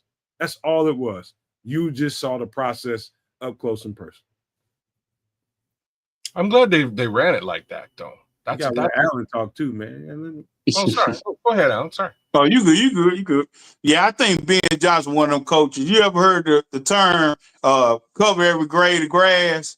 I think that's kind of what Ben Johnson wants Caleb to do. I want you to take 2 here, 4 there, 20 there, try to work every edge of the football field. So the defensive coordinator then has to move his secondary. Most defensive coordinators want to keep that secondary kind of in a stable position all game. They don't want to do a lot of moving in the secondary. So when you start getting plays against the line of scrimmage, against the linebackers and spreading them out and making them coverage guys, now that's putting a lot of pressure on that back 4 because you got a lot more people covering routes. So you got more athletes on non-athletes. So that's what Ben Johnson wants Caleb to do. It's kind of like Mr. Miyagi. You got to wax on, wax off. It's kind of like take one step at that. That's it. One step at a time, Caleb. We know you got this. You can throw it to the moon, but sometimes we just need you to throw it 3 yards. Throw a good stick route. Put your foot in the damn ground. He's got a bad habit of throwing against his hip. And I'm like, you can make that throw, but put that left foot in the ground and drive the football. This is the NFL. So it's little things that Caleb has to get himself grounded in. And he's basically being recoached as a rookie again. I hate to say it, but he's back into another rookie year as far as coaching and schematics are concerned. So that's what I think of Caleb and Ben. And I think the process is the process. He's got to go through it. And I want him to cover ground. I want him to make those short throws, make the long throw, the middle, the intermediate throws. All of those things are what moves defensive backfields. It makes the linebackers be more in vertical passing game. That's when everything become cheesy. That's when the game become 380s and the 420 games, because now you're moving the defense around and you're taking them out of their base fronts. Also too, I gotta say this because my guy Naj reminded me while we was describing what Caleb was going through, spitting out that verbiage in the huddle, getting to the line of scrimmage on time, diagnosing the defense, making guys go in motion, calling hot routes, canning the play. And I forgot to mention making sure you slide your protection the right way. Yes. Shout out Naj for that. He's got to remember that also. And that might be the most important thing. Yes. Go ahead. Because you'll get beat up on that, Nomad and kids. Yeah, I remember play Justin Fields did in the preseason. I think it was against the Dolphins. I thought Justin Fields was going to the hospital because he didn't slide the protection.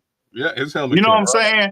That guy came free, and you're supposed to slide that protection to his side because it was nobody on this side. Everybody had slid down as far as the defensive front to open up that edge rusher that was coming. And it's most of the time the quarterback is one-on-one with the blitz guy. Most of the time in your protection. So if you can slide it and get that left tackle out there and hold him in there, then you won't get killed. Those are some important details as a quarterback. You know what I'm saying?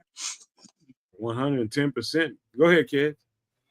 Man, I just need the kid to get comfortable getting 4 yards. That's it. So, I'm fine with 4 yards. Get 4, do it 3 times. That's a first down. You know what I'm saying? That's all that you need, bro. You if you get it into somebody's hands and they can get 7, they can get 70, great. But 4 yards is all you need, and that's really the mentality that I think he needs to get into, as opposed to big play mentality, which is what I saw from him last year. I saw big play mentality. He overlooked a lot of open Cole Kmet for a tougher pass to Roma Dunze or somebody who's a little bit deeper than where Cole Kmet might be. Yeah, that's fine, but the Cole Kmet pass likely would have got you the first down because he was wide open. Right. So, focus on what's going to get you that first down, as opposed to, big game hunting. I got a yes or no question for you, just to be really fast so we can get to the point. Is the NFL speed different than college speed, kids? We'll start with you. Well, absolutely, yes. What about you, Alan? Yes, definitely. It's like 10 times faster.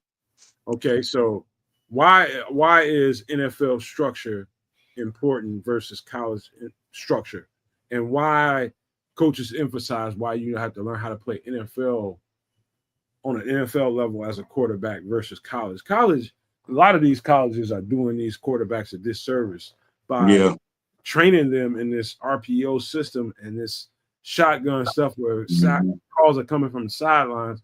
You're not necessarily prepared to be an NFL quarterback necessarily.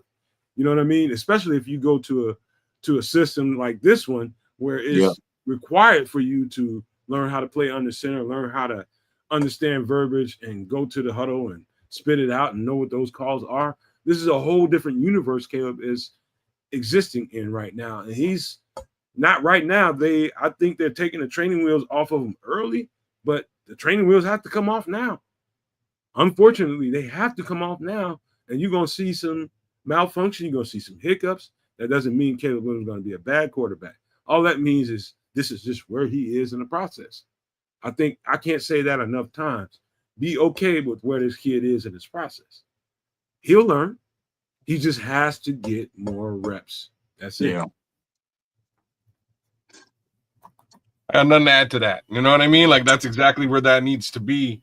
It's the beginning of training camp. A couple more weeks to go.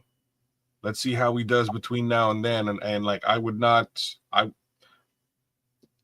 be a little thrown off if somehow it was all like, I would be asking way more questions if everything coming out of practice was, it was, 10 out of 10. If the doc came here today and said it was a 10 out of 10, I would have grilled him. What do you mean 10 out of 10? Everything's perfect. Everything's working. He's no hiccups with the brand new coordinator, new verbiage, new scheme. No, everything's perfect. Yeah, no. It should be hard. Like, and Ben Johnson himself said it. It should be hard work, man. It should be hard. None of this should be easy. So I'm glad they're going through the growing pains that they're going through. It's going to make them tighter. It's going to open up a couple of things. First thing being Ben Johnson's understanding of the capabilities of his quarterback. Second thing being the quarterback's understanding of his own capabilities. Once those two things are fleshed out, I think I think the Bears are going to have some dangerous offensive scheming to put together over the course of this coming season.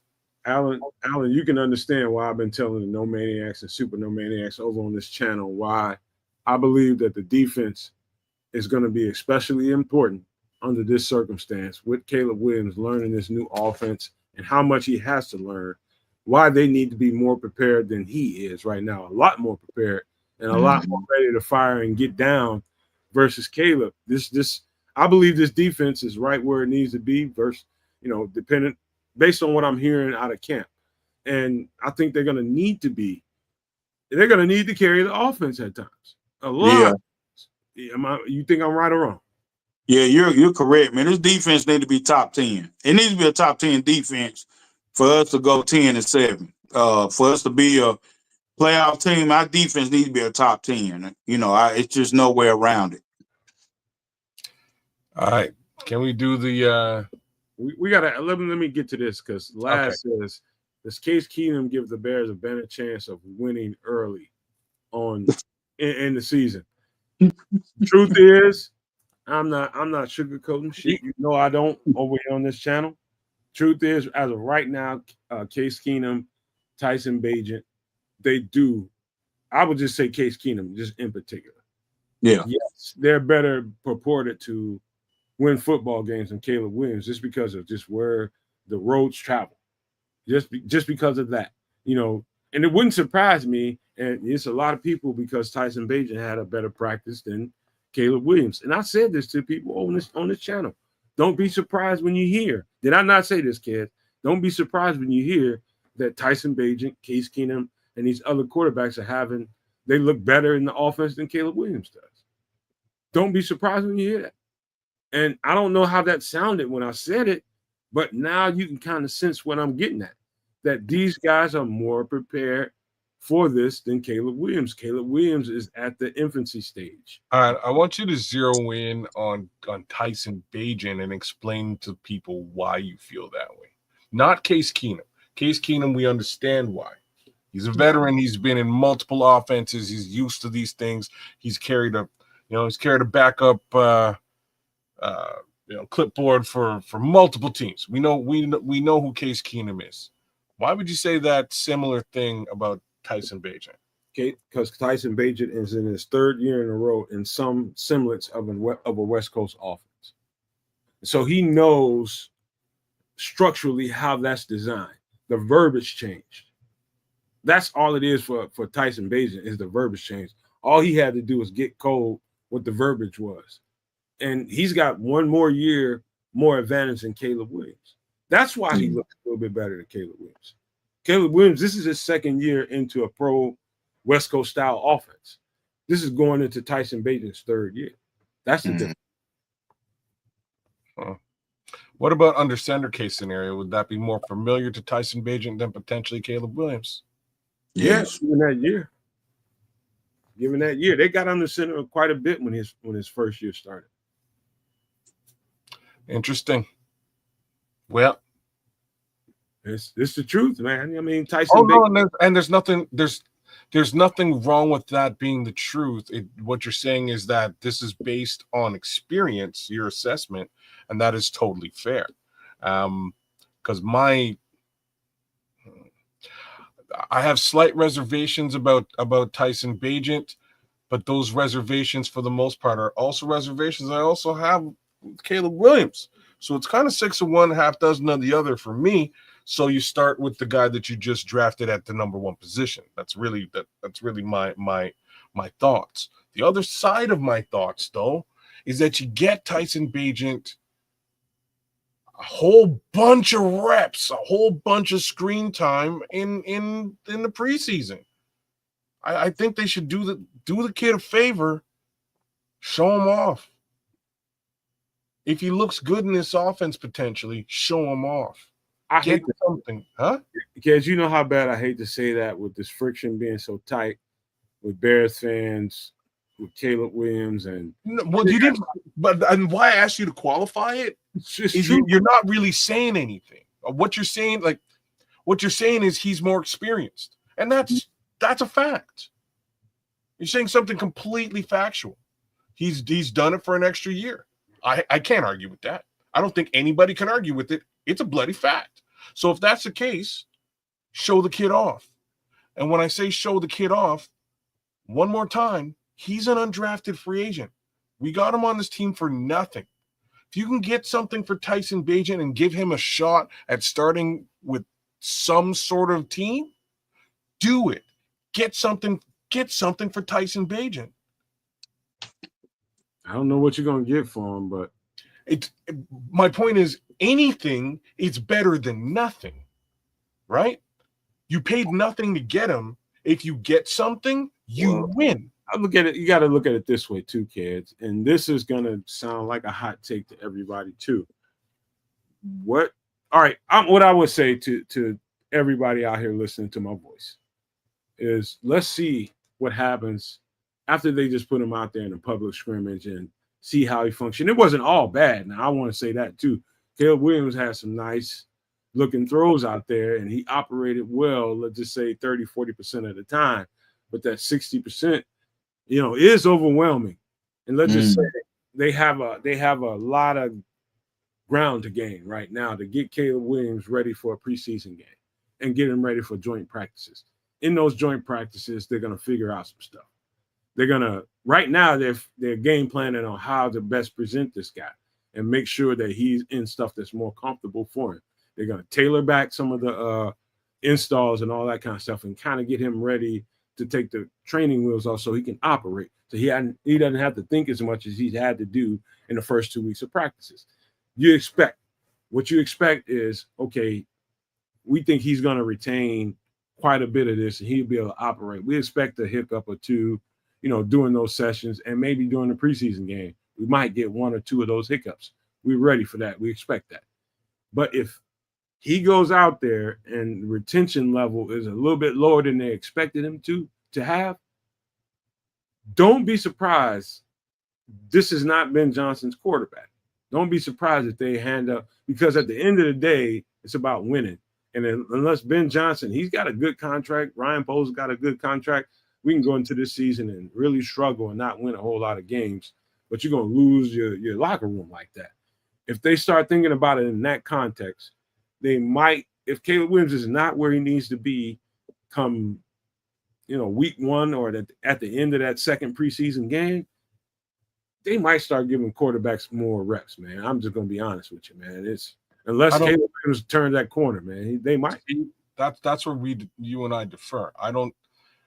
It's all or nothing. And why I say that is because it's better to lose with Caleb. You just talk about individually. Think about what you're going to do to the locker room. Bruh. The locker room is what it is. What it is. Not just Caleb Williams and the quarterback; they all are affected, bro. So, let's look at it in the realist terms. So, if they have a 7-win season and everybody's happy, you're middle of the road, and you're going into next year's draft, middle of the road. People are happy, but it doesn't necessarily, and like 7-win season and Caleb is trash is probably the better way for me to put it. It doesn't solve anything. It actually, you're in football purgatory for the next 4 years. Yeah. You know what I'm saying? Like you now you have to figure out the quarterback position all over. And even though maybe the morale in the locker room is at a medium level, you still have to figure out the quarterback position. You have to start again from scratch. Now you have a new head coach and Ryan Poles has been extended. You're back to the drawing board at that major position, right? Like it's a huge, like you're exactly where Matt Nagy was and Ryan Pace in 2019 minus Khalil Mack. Like that's where you are. So I don't know what you do there. My thoughts is again, you ride or die with Caleb this season, no matter what. Give him everything he needs and give him and keep giving it to him. Because if for some reason he does not turn out, this is only Ben Johnson's first year. You're right, he didn't know what, Ted? I think what you leave and I think what you're missing in this conversation is the value of, let's just say, just for the sake of saying, the fact that Ben Johnson has poured it on him, gallons of shit on him, just poured it on him, almost drowned him in information. And let's just say he didn't respond the best way he could, and it was less than what they thought it was, right? Let's just give that just leave that take where it is. Sure. They get into a situation where, okay, how long do you want to leave him out here and have him struggle before you put him on the sideline and say, you know what, we're not taking you out to chastise you or leave you out of this system. We're taking you out so that maybe you can get a different perspective watching from here. Watch how this guy operates. That's why I think Case Keenum is a huge chess piece, because it could come down to that, Bears fans. It could come they down should be doing that. They should be doing that. You can't leave him in there to struggle, drown, and get eaten by sharks, man. That's what you're trying to put out there. No. They should be doing that in practice right now. Like that should be. I'm talking about in games. If he's struggling that bad, you got to take him out of the game. No. Don't bother. But can you go back to him, no, man? That's the thing with young. Yes. Can you go back to him? That's the thing. The object is to go back to him. Yeah, but what if they're going to 3-game win? If they're going to 3-game wins, you know how Chicago is. That's we danced on gasoline then. So yeah, that's exactly the risk. But you might have to go there. No, I wouldn't do that. If you end up in a situation like if I'm saying something that is absolutely foreign or something that's way out of the atmosphere, out of the galaxy, that makes no sense at all, y'all fucking tell me. But no, it makes sense, but I just don't. That's what they call it. That's a grenade scenario. You blew it up. It's real though. Is it not real, bro? Is it not real? Is all I'm asking. Is it not real? Is that bitch not live, or is it a fake grenade? Is it a dud? He said. Look, I wouldn't put TNT in this mix here. I think that's what Alan is trying to say too. I don't think we're trying to avoid the TNT altogether. Yeah, definitely. I'm not trying to do that to people, but this is the reality of the situation. I don't know that I'm just gonna say I'm gonna reserve my judgment on it for another week or so, and let's just see if there's some kind of jump. If they pare down the offense and the installs a little bit and give them an opportunity to just hold on to the information they have. Okay. So let me work with where you are, right? So you're saying basically Ben Johnson has drowned this young man in details and information. And I think that's awesome. I think that's great. I think it's exactly what he should be doing. And at some point he's going to have to take a step back and go, okay, let's see what sticks. What sticks to the wall? What have you been able to retain with everything that I've given you? What have you taken away? And he should be able to say a bunch of things like, basically, I'm good at this. Our team is good at this. I like to do this. This works and that works. Here are the things that don't work. I'm still struggling with this. I'm struggling with that. I'm struggling with this. I can work with this. I think I can get better with this, but it's gonna take some time. Like that's why he's drowning him right now. It's just overload for the purpose of shake it off. What's stuck to the wall? So Yeah. I'm okay with it. Kez, Allen, this is what I'm probably gonna do if I can remember to do it by the time we get to Wednesday on the live show. I'm gonna download a West Coast offense playbook and show you how much verbiage it is in it. And I'm gonna show you exactly what we're up against, because I believe the fans hear us say these things, hear people saying these things, and different players have played the game, and they don't believe it. Like, can it be that fucking hard? Yes, that fucking hard. It's that much information. And so by the time we get to the next show, my plan is to download one of those playbooks, a generic West Coast offense playbook. Maybe I'll go back to Bill Walsh and get that. Steve Young took a while to get it. Yeah. He took a while to get it too. Yeah. Everybody doesn't learn the same way. Mm-hmm. You know, how you retain information and be able to recite what you retain, that's up to, like, nobody's in nobody's head. You expect certain things to be a certain way because you've seen other players do it. You've seen other players uphold that standard of that offense and do it at a high level. You expect just for players to, no matter who they are, how talented they are or untalented they are, you expect them to learn this stuff the same way. It's not like that. I'm telling you, I think people should see for the first time in their lives what West Coast offense verbiage, generic verbiage, looks like. We don't know what Ben Johnson sounds like, but I can show you what verbiage looks like in a generic West Coast offense, and let me see if you can fucking do that shit and how long it'll take your ass. Look, I'm not refuting that, and I'm saying he's gonna have a hard time getting it all down. Heck, just as a for instance, Jared Goff had a hard time getting it all down. I remember there was a lot of talk of Sean Payton changing some of the verbiage to like turning it into stuff that he would remember. There was a couple of plays where he would just say Tupac, and was like, why is he screaming for Shakur? You know what I mean? What's this got to do with West Coast rap? But that's whatever works. Huh? Whatever works. Whatever works. Right? Kids, I want to tell you this. I want to tell you guys this also. I do think there's going to come a point, and I think that point is going to come soon, where I think too much is too much. Like I think it's overkill, all that verbiage. And I think it's designed that way, and I ain't going to tell you exactly what my mind wants to tell you right now, but I would just say it's overkill, and it's designed in a certain way for a certain reason. And I don't think it's necessary so much. But this is what Caleb Williams is dealing with right now. You don't need all that verbiage. Why do you need all that fucking verbiage for? But I'm gonna show you guys exactly what it looks like. Well, like I said, it is what it is. I'm glad they're drowning him with stuff. He needs to drink it all in and come out the other side, and we'll figure out what that really looks like. But as far as where your mind was before, I not only do I hope that none of these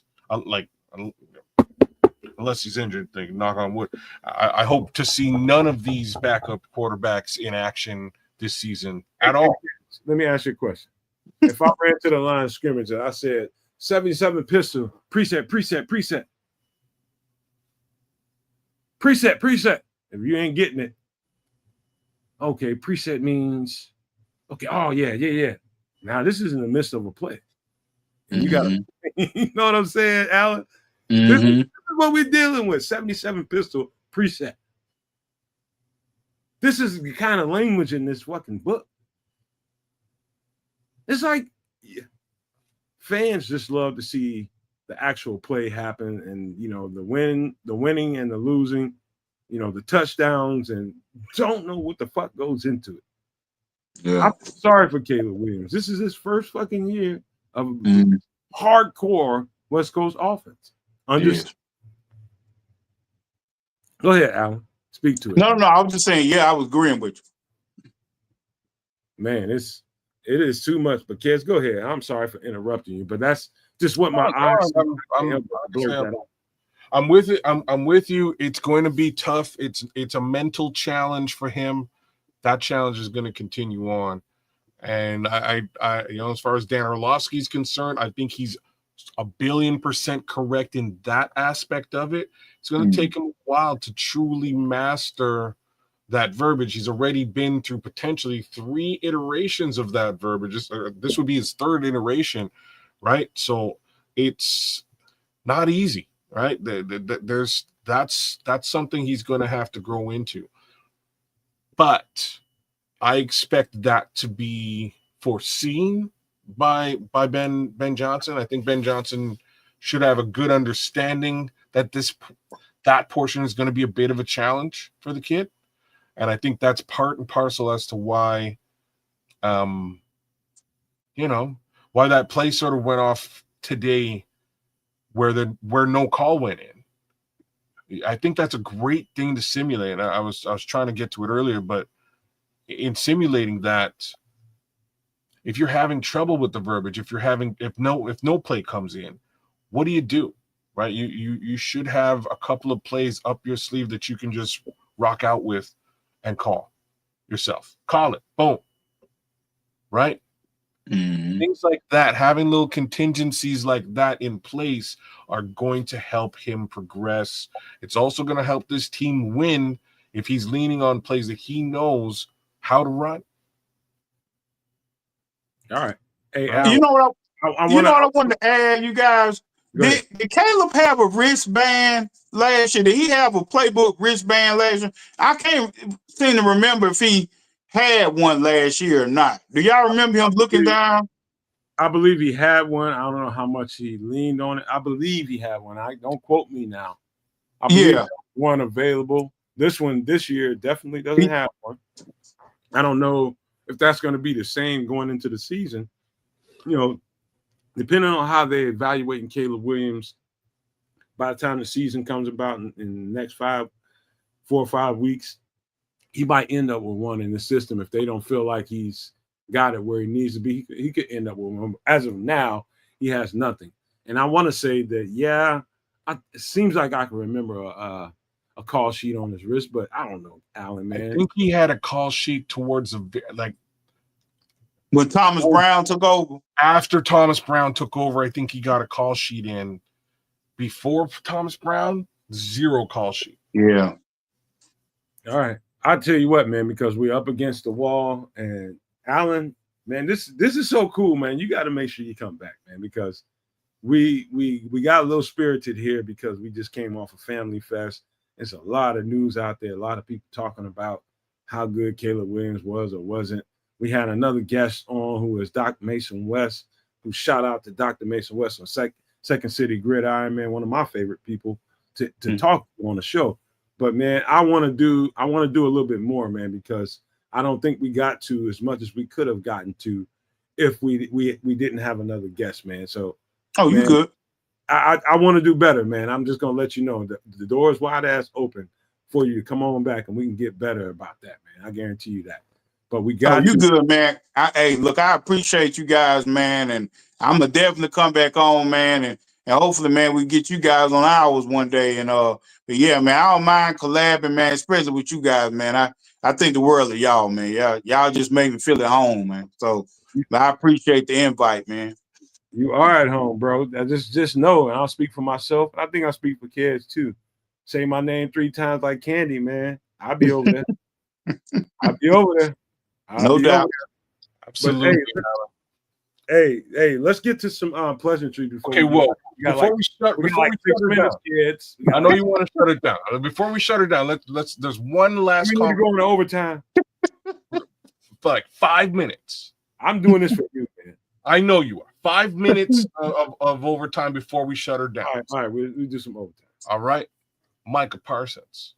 What do y'all think? You gonna Like, go we can't. That's what I'm saying. We can't shut this down without having a little Micah Parsons conversation. All right, Alan, what do you think? Should the Bears look at Micah Parsons, and if so, what does that look like in your mind? Hey man, I was saying it earlier, man. That is a Khalil Mack move, and I think it's warranted. I think I would give up a first and a second. Hell, I might give up 2 seconds for Michael Parsons. He's only 26 years old. I don't think that's the form. I think that's a generous offer. But that's a big time guy. I can imagine Dennis Allen with that toy on his defense.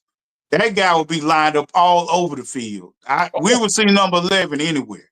You know, he's one of those guys, man. He's a blue chip talent.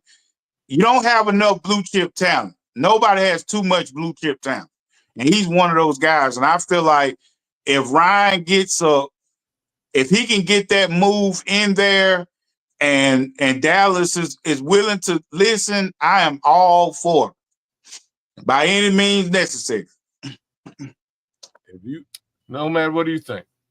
I was just gonna say, if you want to go, I'm gonna take all the air out of this one. You sure you don't want to go? Hey, man, we got a couple minutes. Let's all right. We shut it down. We shut it down real soon. You're gonna get nothing but a goddamn memories. You're gonna get bones. That's it. I'm about to take all the meat off this. Let me tell you something.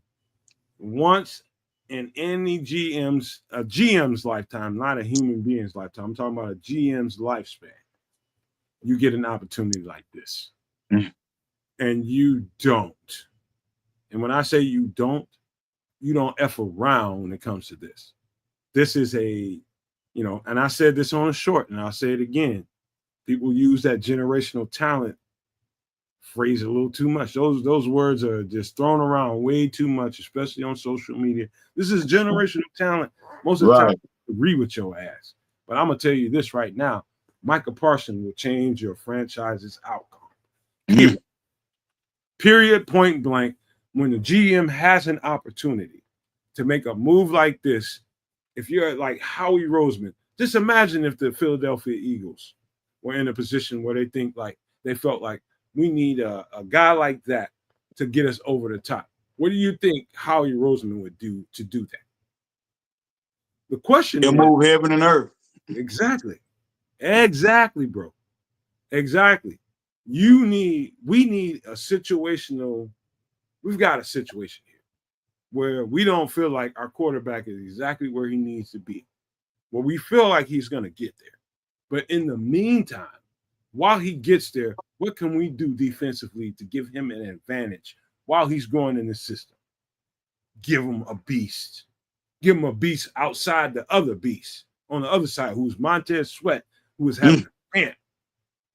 Give him a beast next to Grady Jarrett, next to Javon Dexter. You talking about putting us over the top? This is monumental. You don't waste time with this. The financial implications that Kez is going to definitely talk about. He's setting it up right now. I can read his mind.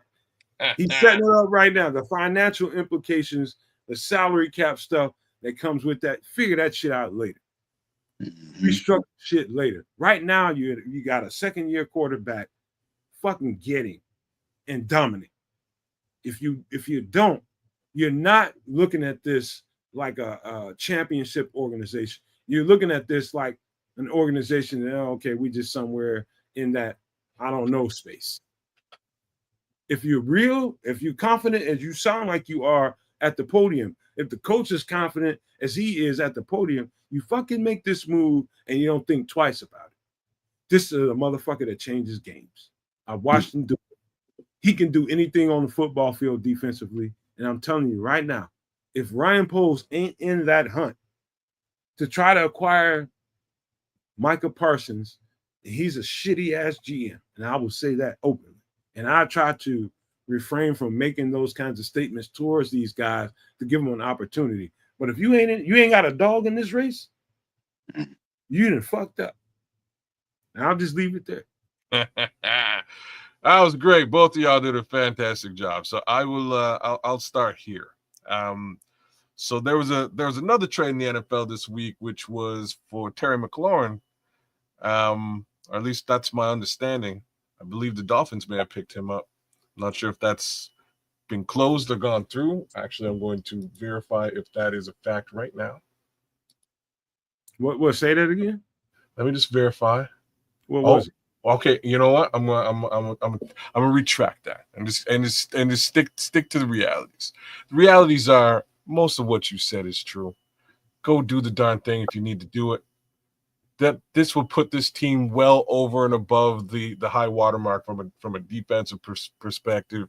My guy Crimson was already saying in the chat he thinks this defense is going to be pretty good as it is. I do agree with you. But there is that little question mark with respect to pressure from 4. Can you get pressure with 4? I don't know. That's just me. I'm on the outside looking in. But I don't know. I guarantee you, though, you can get pressure with 4 if Michael Parsons is here. Another little upside to this. Michael Parsons is only 26 years old. Khalil Mack was 31. Bingo. When we pulled the trigger on that deal. You should just stop your conversation right there. But I could end it there. You know what I'm saying? I could end it there. That's a huge upside. That's a big comparison on social media. Is like we did that already with Khalil Mack. Khalil Mack was how old again? Yeah, he was 31. He was 31. Mm-hmm. So we're getting a guy in the early prime of his career that has just proven that he's a game changer. Another little piece to this is the defensive coordinator that just went to Dallas was our defensive coordinator. And we're well aware that he's probably not going to use him in like the Joker role capacity that he brings to the table. He's going to put him into some sort of vanilla scheme. He might this might be a part of the impetus of why he's saying, you know what, I know I got contract problems, but this guy's not going to use me correctly either. I want to leave. That might also be another little factor that we got to put into the mix. And I know we were chopping it up in the chat a little bit earlier with respect to that. Scroll says Khalil Mack was 47 when we traded for him. But hey, you know what I mean? There are some upsides here for both Michael Parsons and the Chicago Bears. Kids, can I interrupt for one quick second? If you don't mind. The question is, are Bears fans, and it varies depending on who you're talking to, are you okay with being okay? Or do you want to be really fucking good? And you want to have a chance to grab one of them goddamn trophies. This is the kind of player that can get you over the top to get you there. So here's where numbers and stuff kind of fall by the wayside. And what I mean by that is, you're right. Normally, I would get into the cap, how this would affect the cap and players and things along those lines. You could potentially, again, Flus is the guy over there. You could potentially trade a Flus guy, Montez. You could trade a Flus guy, Jalen Johnson. Right? There's a couple of guys here that you might be able to let off and manipulate cap.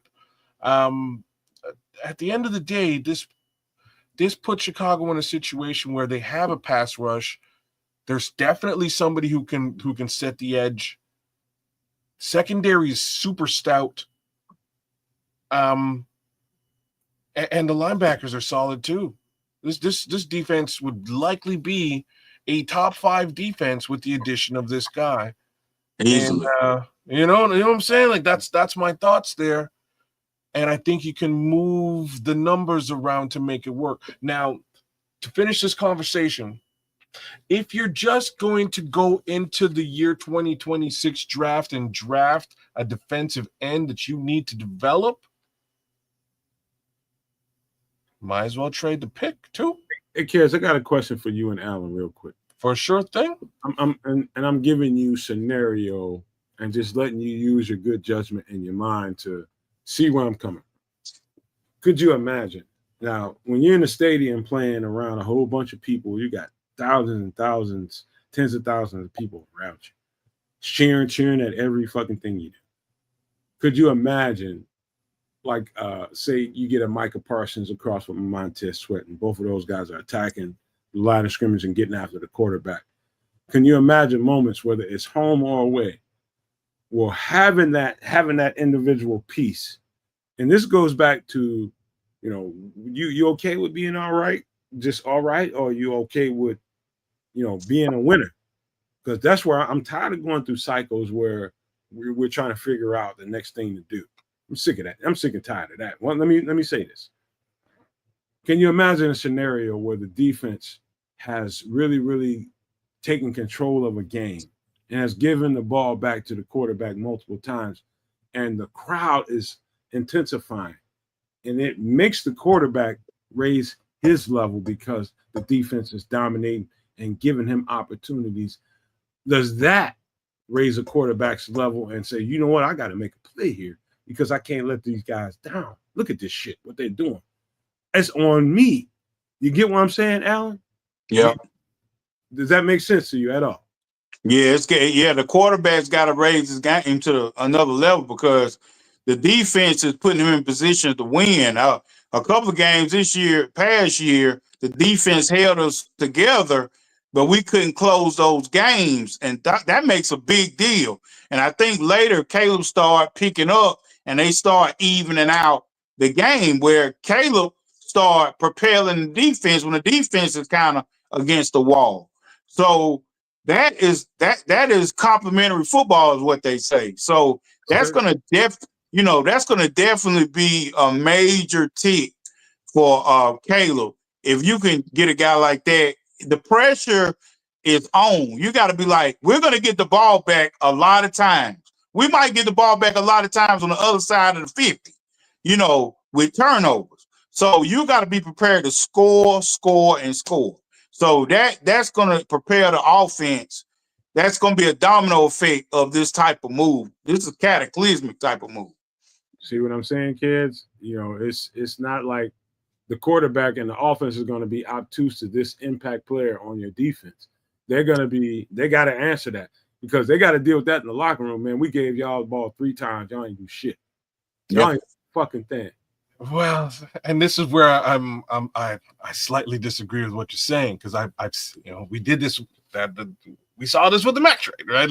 And there was impact situations that unfortunately the offense wasn't able to take advantage of in many occasions, right? So yeah. I don't know. I would like that to be the case, and it may well be, but here's the differentiator, right? The differentiator is that we have, again, potentially 7 skill players this time around, as opposed to 2. Well, I can give you something else, kids, before you finish this? I think it took Ryan Poles, what is this, going into his 4th year now? Going into his 4th year. I think it took some time to get this roster turned over. You got to remember, we did go through a roster turnover phase. Yeah. And I think the talent on this roster is at the point, and I'm talking about the depth. I ain't talking about the starting 11 on either side of the ball or the special teams. I'm talking about the depth on both sides of the ball, especially in the trenches. I think we finally arrived at a point where we'd be okay if we had to give up a couple of picks here. A player there, just to get to, I think we're rich on some parts of the offense and defense. I think we're rich at receiver. I think we're rich at DB. And I'm talking about corner and specifics. But I'm talking about we're finally arrived at a place where we feel like we have surplus. Mm-hmm. This is the particular time when you want to reach out and, raise your hand to the Lord and say, hey, man, we need this player. This is when you want to do that. Yeah. Go ahead, Al. Yeah, if I was Ryan Poles right now, man, my bags will be packed and I'll be in California where the Cowboys training camp is. I will be out there trying to work deals, get with that agency, and I'm trying to make this deal, because if the player says he doesn't want to be there, this new school environment, players stand by what they say. It's kind of hard for me to see Parsons line up for the Cowboys this year when he's publicly said it. He's on record saying, I don't want to be here. A lot of players do not do that on record, not out loud. This kid is not trying to be there. So I feel like this is the time Ryan's got to do it. He's got to make the move. Because like you said, no man, these don't come around too often. So you got to make this move, man. It's got to happen, man. It's got to happen. Go ahead, kids. No, that's all. That's all I'm trying to say, right? At this point, it makes perfect sense. If you're going into the 2026 draft to draft a defensive end, if this season rolls through, and you realize, oh snap, we don't have the pressure we need at the edges. We gotta draft a DE in 2026. No. I think you're dancing around. I think you're dancing around the point that we pushed you into a goddamn corner. You make a move like that. The question is, do you feel like offensively we're in a position to strike a deal like that and make it worth something? You don't know about Caleb. That's why you're trepid. You're trepid about it. And you're trying no. To be we have honest, a quarterback that we think we have. This is a great move to make. Is it not? Is it not right? Real talk. It's a great move to make, even if you don't. It's a great move to make, even if you don't. True. I have to say it. Even if you don't have the quarterback, why it's a great move is it allows the defense to take some of the pressure off the shoulder because you don't have the running back. Right, like you don't have, in my opinion. Sorry, DeAndre, I'm sorry. If you ever see me like punch me in the mouth, I'll take flip flop. He's gonna whip your ass. That's what I'm saying. I'll take it.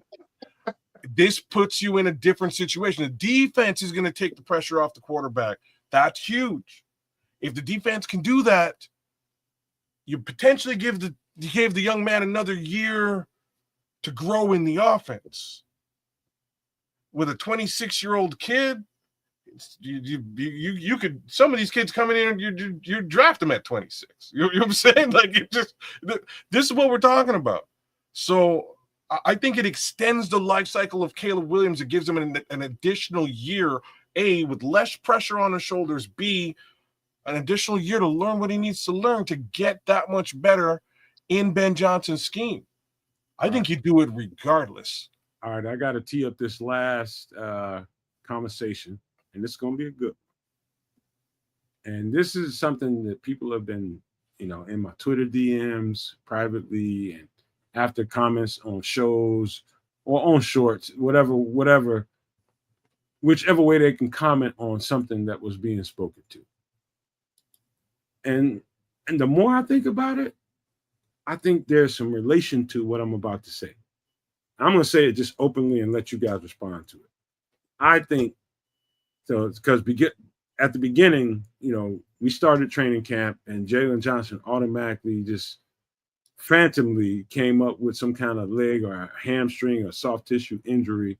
I was going to be out 3 weeks. That turned into all of a sudden Jalen Johnson might not be available. He might not be available week 1. He might be available, but he might not week 1. I know. F that we get there. I'm going to put 2 and 2 together for you and let everybody else speculate. I think there's a move going on. Number 1. Number 2 is I think the reason why we didn't move in the draft process, everybody expected us to get a top-notch edge rusher, and we needed it. And we didn't do that because, number 1, we grabbed Dayo Odingbo, who I think is a great interior presence, and he's going to be productive on the outside. But I think that was like okay, damn, this shit didn't go the way we wanted it to. Let's make sure we get this. And they grabbed Dayo Odingbo. And I think he's going to be a player now. I do think he's going to be a player. But I think the process was not to draft high an edge rusher because we know there's going to be opportunity come preseason, we might get an opportunity for one of these edge rushers to come loose. Number one, there's opportunity there now. And come trade deadline, there could also be an opportunity. So let's set the table. And I'm just thinking what I would be like inside Hallis Hall if we were setting this scenario up. If I felt like, okay, what would give us more of an advantage? Get one of these top-notch edge rushers out of the draft, or set the table for us to move come preseason, or somewhere in this area where we are right now as we speak, or trade deadline. To me, the mind and the thinking should be going towards the latter. Make sure you get set up for an opportunity with a couple of these, 2 or 3 of these guys. 2 of them are already gone. Myles Garrett, Max Crosby. The 2 left on the board, Trey Hendrickson, and now something that you thought might come loose actually came loose, and that's Micah Parsons. And I think that's great thinking on behalf of the Bears organization if they went that far in their thoughts. Don't draft that edge rusher. Wait and see what happens with these guys. Make sense? Yeah, that makes a lot of sense. But do you think Ryan Poles was forward thinking like that? That's the only thing. I think there's somebody in that building that's, if it's not Ryan Poles, somebody's in that building convincing him, like, hey man, don't be so aggressive. Just wait. I think maybe Ian. I can see Ian being a forward thinker. Ian Cunningham. Because he was the one that told Ryan to calm down with a doomsday last year, like easy. Some guys are just patient. He worked under Howie Roseman. So Ian could be that guy in the back, I don't know. Like I hear what you're saying. I don't like it though. You know what I mean? I don't like it. I would have got the edge rusher. I don't like when we're saying be patient,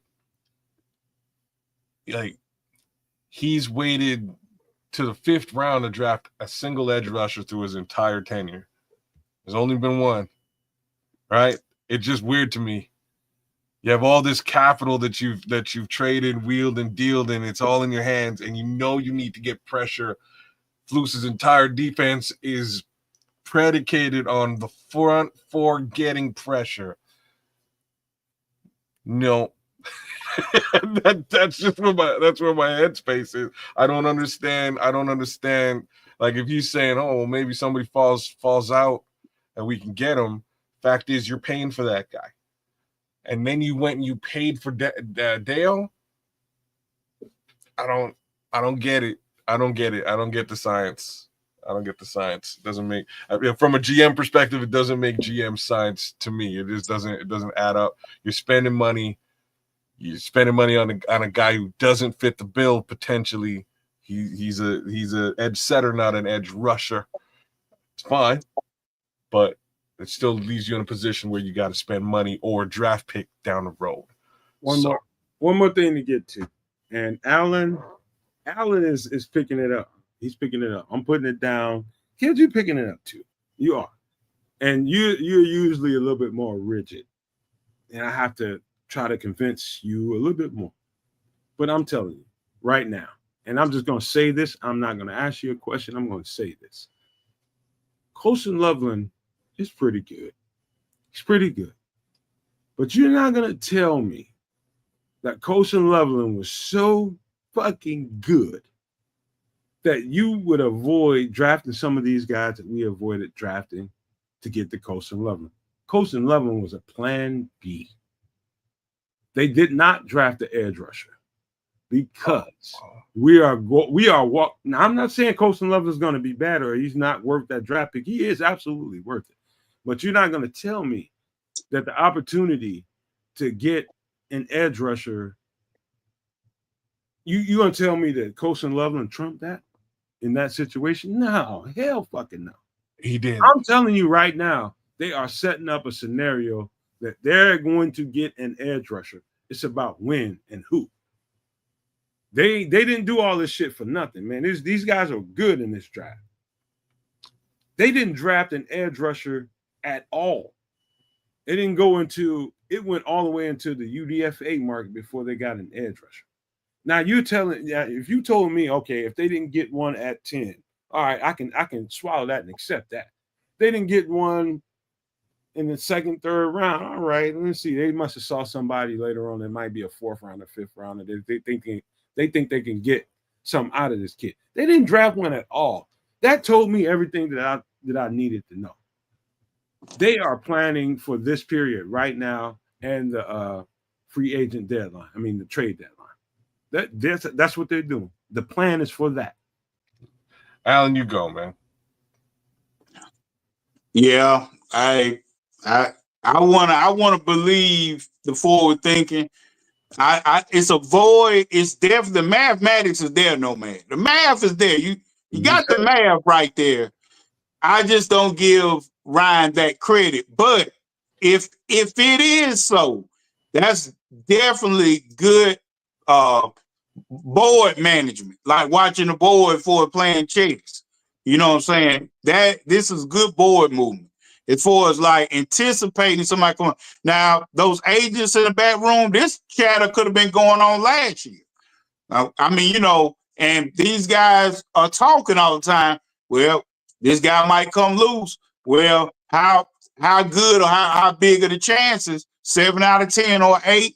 Somebody was like, well, you know what? We can hold back capital and try to get this guy. And it's right here. Now, if we execute it, the plan is the plan. But we got to execute it, no man. You got me feeling good, man, that Ryan is on top of it, but he got to make the move. But I understand what you're saying. The math is there, though.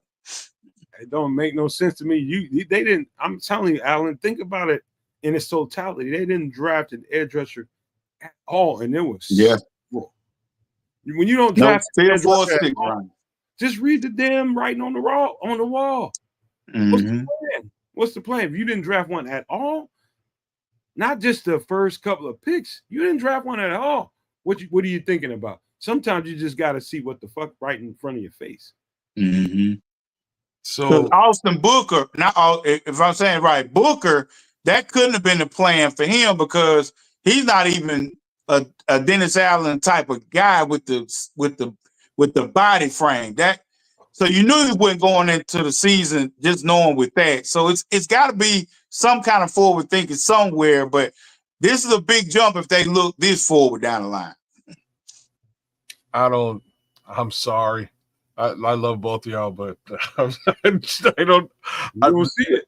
Well, there's a monkey wrench here, and the monkey wrench has a name. His name is Deo Odangbo, and he's making like $48 million. That's the monkey wrench. Everything you're saying makes sense. If they had left it alone, if Deo Odangbo was not brought onto this team and paid a substantial amount of money, what you're saying makes perfect sense. But they just tied up $48 million in an edge rusher, and I just hope he's the guy. That's where we are right now. You know what I mean? That's exactly where we are right now. Outside of that, you're damn straight. They did not draft a guy. I assume they're hoping somebody falls loose. By the way, Trey Hendrickson is sort of loose out there. Like a lot of what we're saying. That's what he's on. That's what he's on, Alan. He just wants Trey Hendrickson. No. I want Micah. I like Trey too, though. Micah makes more sense because the age. You know what I mean? Because of the age, and we could wheel and deal because it's Flus. Flus is so, he is so familiar with this football team that there's probably personnel that we could have a conversation about, right? Like it's just a little bit of a different dynamic than it is third party with Cincinnati. I'm just saying that Hendrickson's out there. He's still languishing. And we could have a conversation along these same lines with Trey, mix and match and make a move if that was what was on the docket. I don't think, I hate to say it, I don't think Ryan Poles planned it this way. I think this happened. I also think that Colston Loveland, I think the first 2 picks were $1,000,000,000% Ben Johnson picks. I think both of them were supposed to be running backs, and these were the backup selections that they decided to get instead of the running back. So you thought that, okay, I got an answer for that too. So let's just say if the running backs were on the board high, let's just say they had a handful of them, anywhere between 3 to 5 of them. There They were. were evaluated at a high level. Neither one of those guys were available. Let's just say 3 of them, because that's about where we were. That's where they were all gone, all 3 of them. All 3 of them are gone, and they went to plan B. So colston Loveland is still plan B in that scenario. Ashton Genty gone, enter Colston Loveland. And so plan B. Plan B. Let's just say they evaluated the edge rushers, and they didn't think an edge rusher in the top 32 to 40 to 45 guys were worth. Let's just wait. And none of those guys that they evaluated at a high level fell to them. Let's just say I'm deferring to you a little bit. Let's just say that's correct. But then what stopped you later on? Like, some of the better edge rushers came off the board after 4, in my opinion, the way I evaluated these guys. They came off after 4. And you're going to tell me that the Chicago Bears know exactly what they're doing, and they did not draft an edge rusher with all this talent on the board? I'm going to say no, they know exactly what they're doing. I'm not going to give myself that much credit and say I knew more than them. I'm saying they knew as much as me, and they just decided not to because they had a reason to do it. Here's the reason. Your reason is Luther Burden. He's the reason. Luther Burden should not, and he knows this, he should not have been selected where he was selected. Facts. Yeah. He's a much better wide receiving talent. Know that yet. No, I know that. I don't know that yet. I know that. I believe that. I know what it looks like in school. I don't know what it looks like on this fucking level. I'm just saying. I believe in Luther Burden. I believe he's a much higher caliber wide receiving talent than where he was selected. I'm heavily under the impression that he should have gone to 2 other teams. Both of those teams selected running backs. Both of them. One being the Raiders, who desperately need wide receiving talent, decided not to select Luther Burden. Second team being the New England Patriots, who selected Travion Henderson, who's definitely the other running back in question here. The third team in question would be the Cleveland Browns, who selected Quinshon Judkins. That's the third team. All right, kid. He should have gone to any one of those teams who needed a wide receiver. You got Alan caught up in our conundrum of arguing all the time. Gotta let him talk, man. What do you think about all this? Well, I'm just gonna say what you guys are kind of alluding to. I would think with those guys on the board, the defensive ends, because I really like Mike Green out of Marshall. I love that kid, but we didn't go after him, and I think he went like late 20s, if I remember correctly. Somewhere in there. Yeah, and so I was thinking like we're definitely gonna move back in the first round because that was one of our needs, but we didn't go get a guy. And then we got Turner, and Turner's kind of like a hybrid. He's kind of like a Dabo. Like he's kind of like a hybrid tackle, edge, but primarily kind of tackle, a 3-tech. So, I'm kind of looking at it like, well, I guess we're going to focus on the inside because we're going to probably lose a few guys next year to the inside with contracts. But by not getting the edge, man, it's kind of spooky that we didn't go get one edge. And like I said, Dabo's a fluid athlete. He can go inside the tackle and he can bounce around. He's very versatile, very Swiss Army knife type of talent. But at the same time, you still need that rock solid athlete.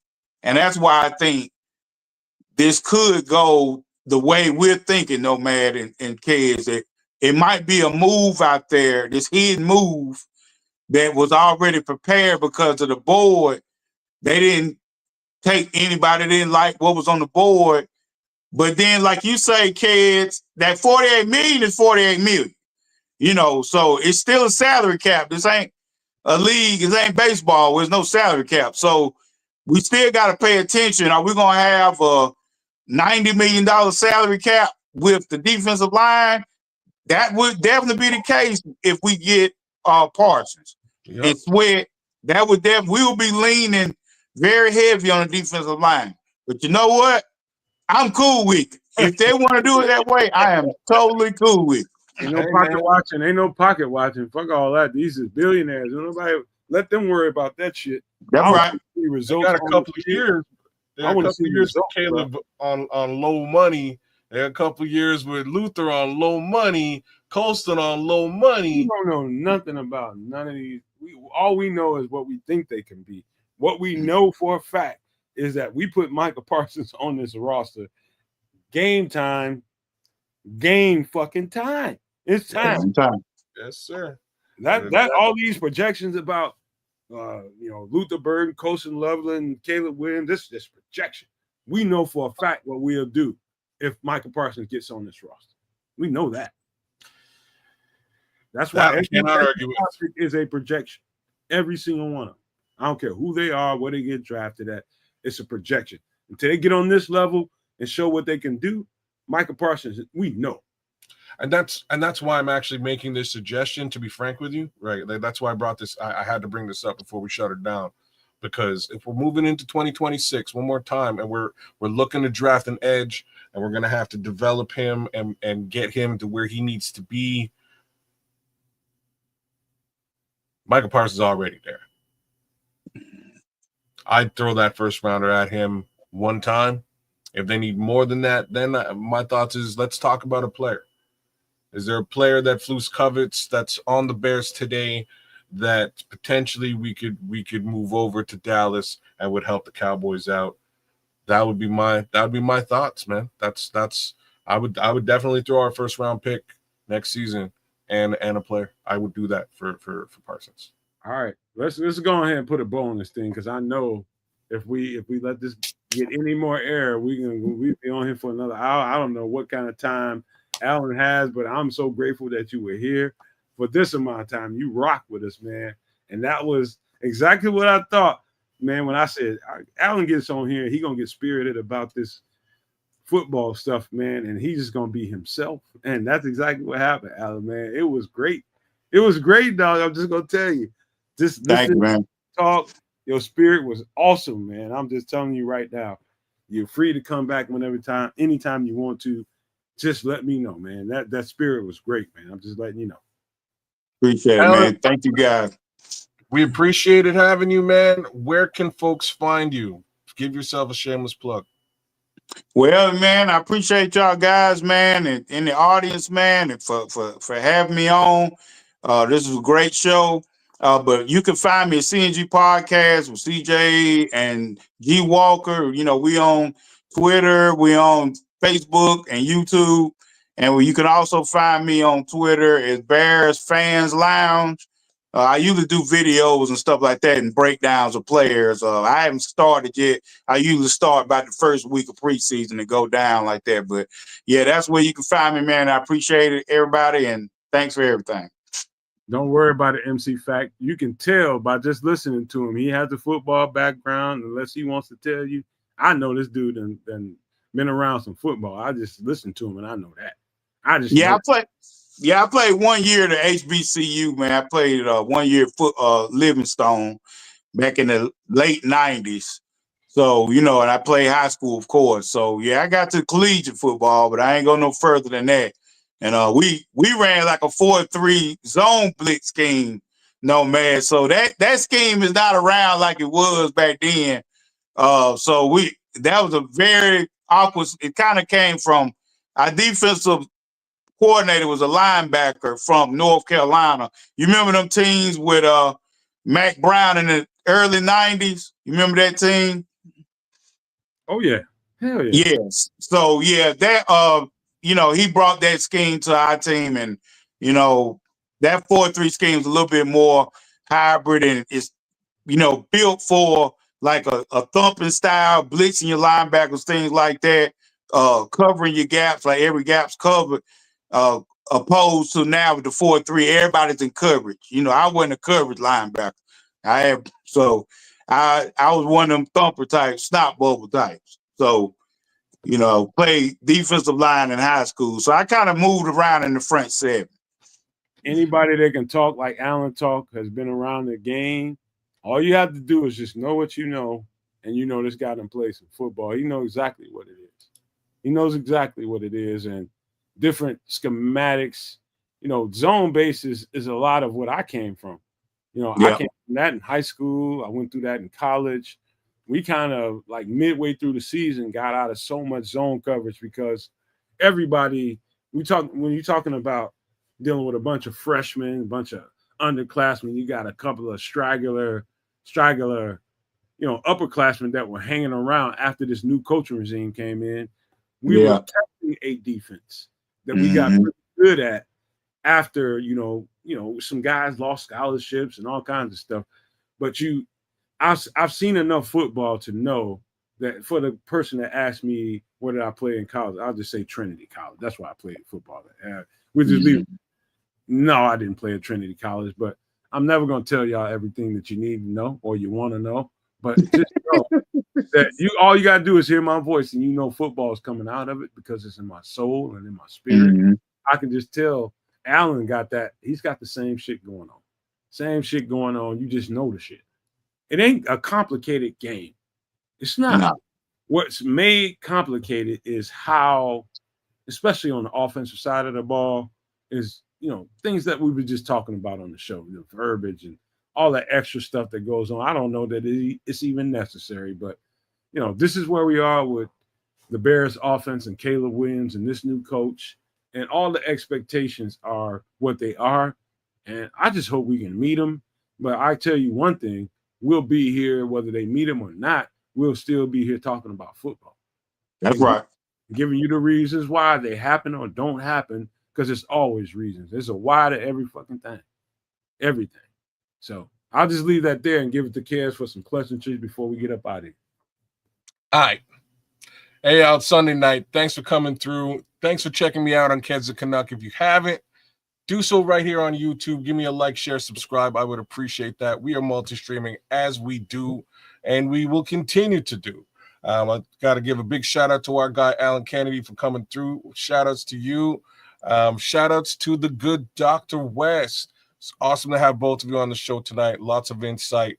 Let me give a little bit of love to the folks who love us. We'll start with the good minister, who is now the toothless minister. Shout out to you, sir. Make sure that you take good care of yourself, man. Your family will appreciate that, man. Take good care of yourself. Shout out to the Scrolls. Shout out to MC Fact, who's out there. It's Crimson with the Wrench. The Immortal Naj was with us. Derek Guy was with us. He's a Supernova Maniac. You should be as well. D Rocket Dream Burns was with us tonight. FFG Style hooked it up tonight. So did our guy, the Bishop. I definitely saw D Nice in the chat too. Shout out to both y'all from the CSP podcast. Big love over there. Richard Long was holding it down with us. Did I say the Scrolls? If I didn't, I'm saying it again. Shout out to DG, Daryl Gibson. Big ups to you, man. Thanks for coming through. AC Adam was with us tonight. Always good to see AC Adam. Who am I missing out there? Oh, Cloud Chasers Radio was keeping it real. Same with King George, Paul Martin. Paul Rodriguez was with us tonight. Kevo Hayes jumped in for a little bit tonight. Hey, man, big shout outs to all you guys for coming through and chopping it up and keeping it real in the chat. We appreciate all of your interactions. But one more time, definitely give us a little bit of love. Like, share, subscribe. Give us a comment at the end of the show on either one of the networks, whether it's Keds the Canuck or right here on the Nomad Network. We would appreciate that. And again, thanks for your time. Thanks for your love. And Nomad, take us home, bro. Can I play our little new intro one more time before we get out of here? You know what? You've been holding out on me in these beats, man. These beats are way better than your previous beats. This is actually for you, let's man. Go. Do it. It's Jamaican shit, man.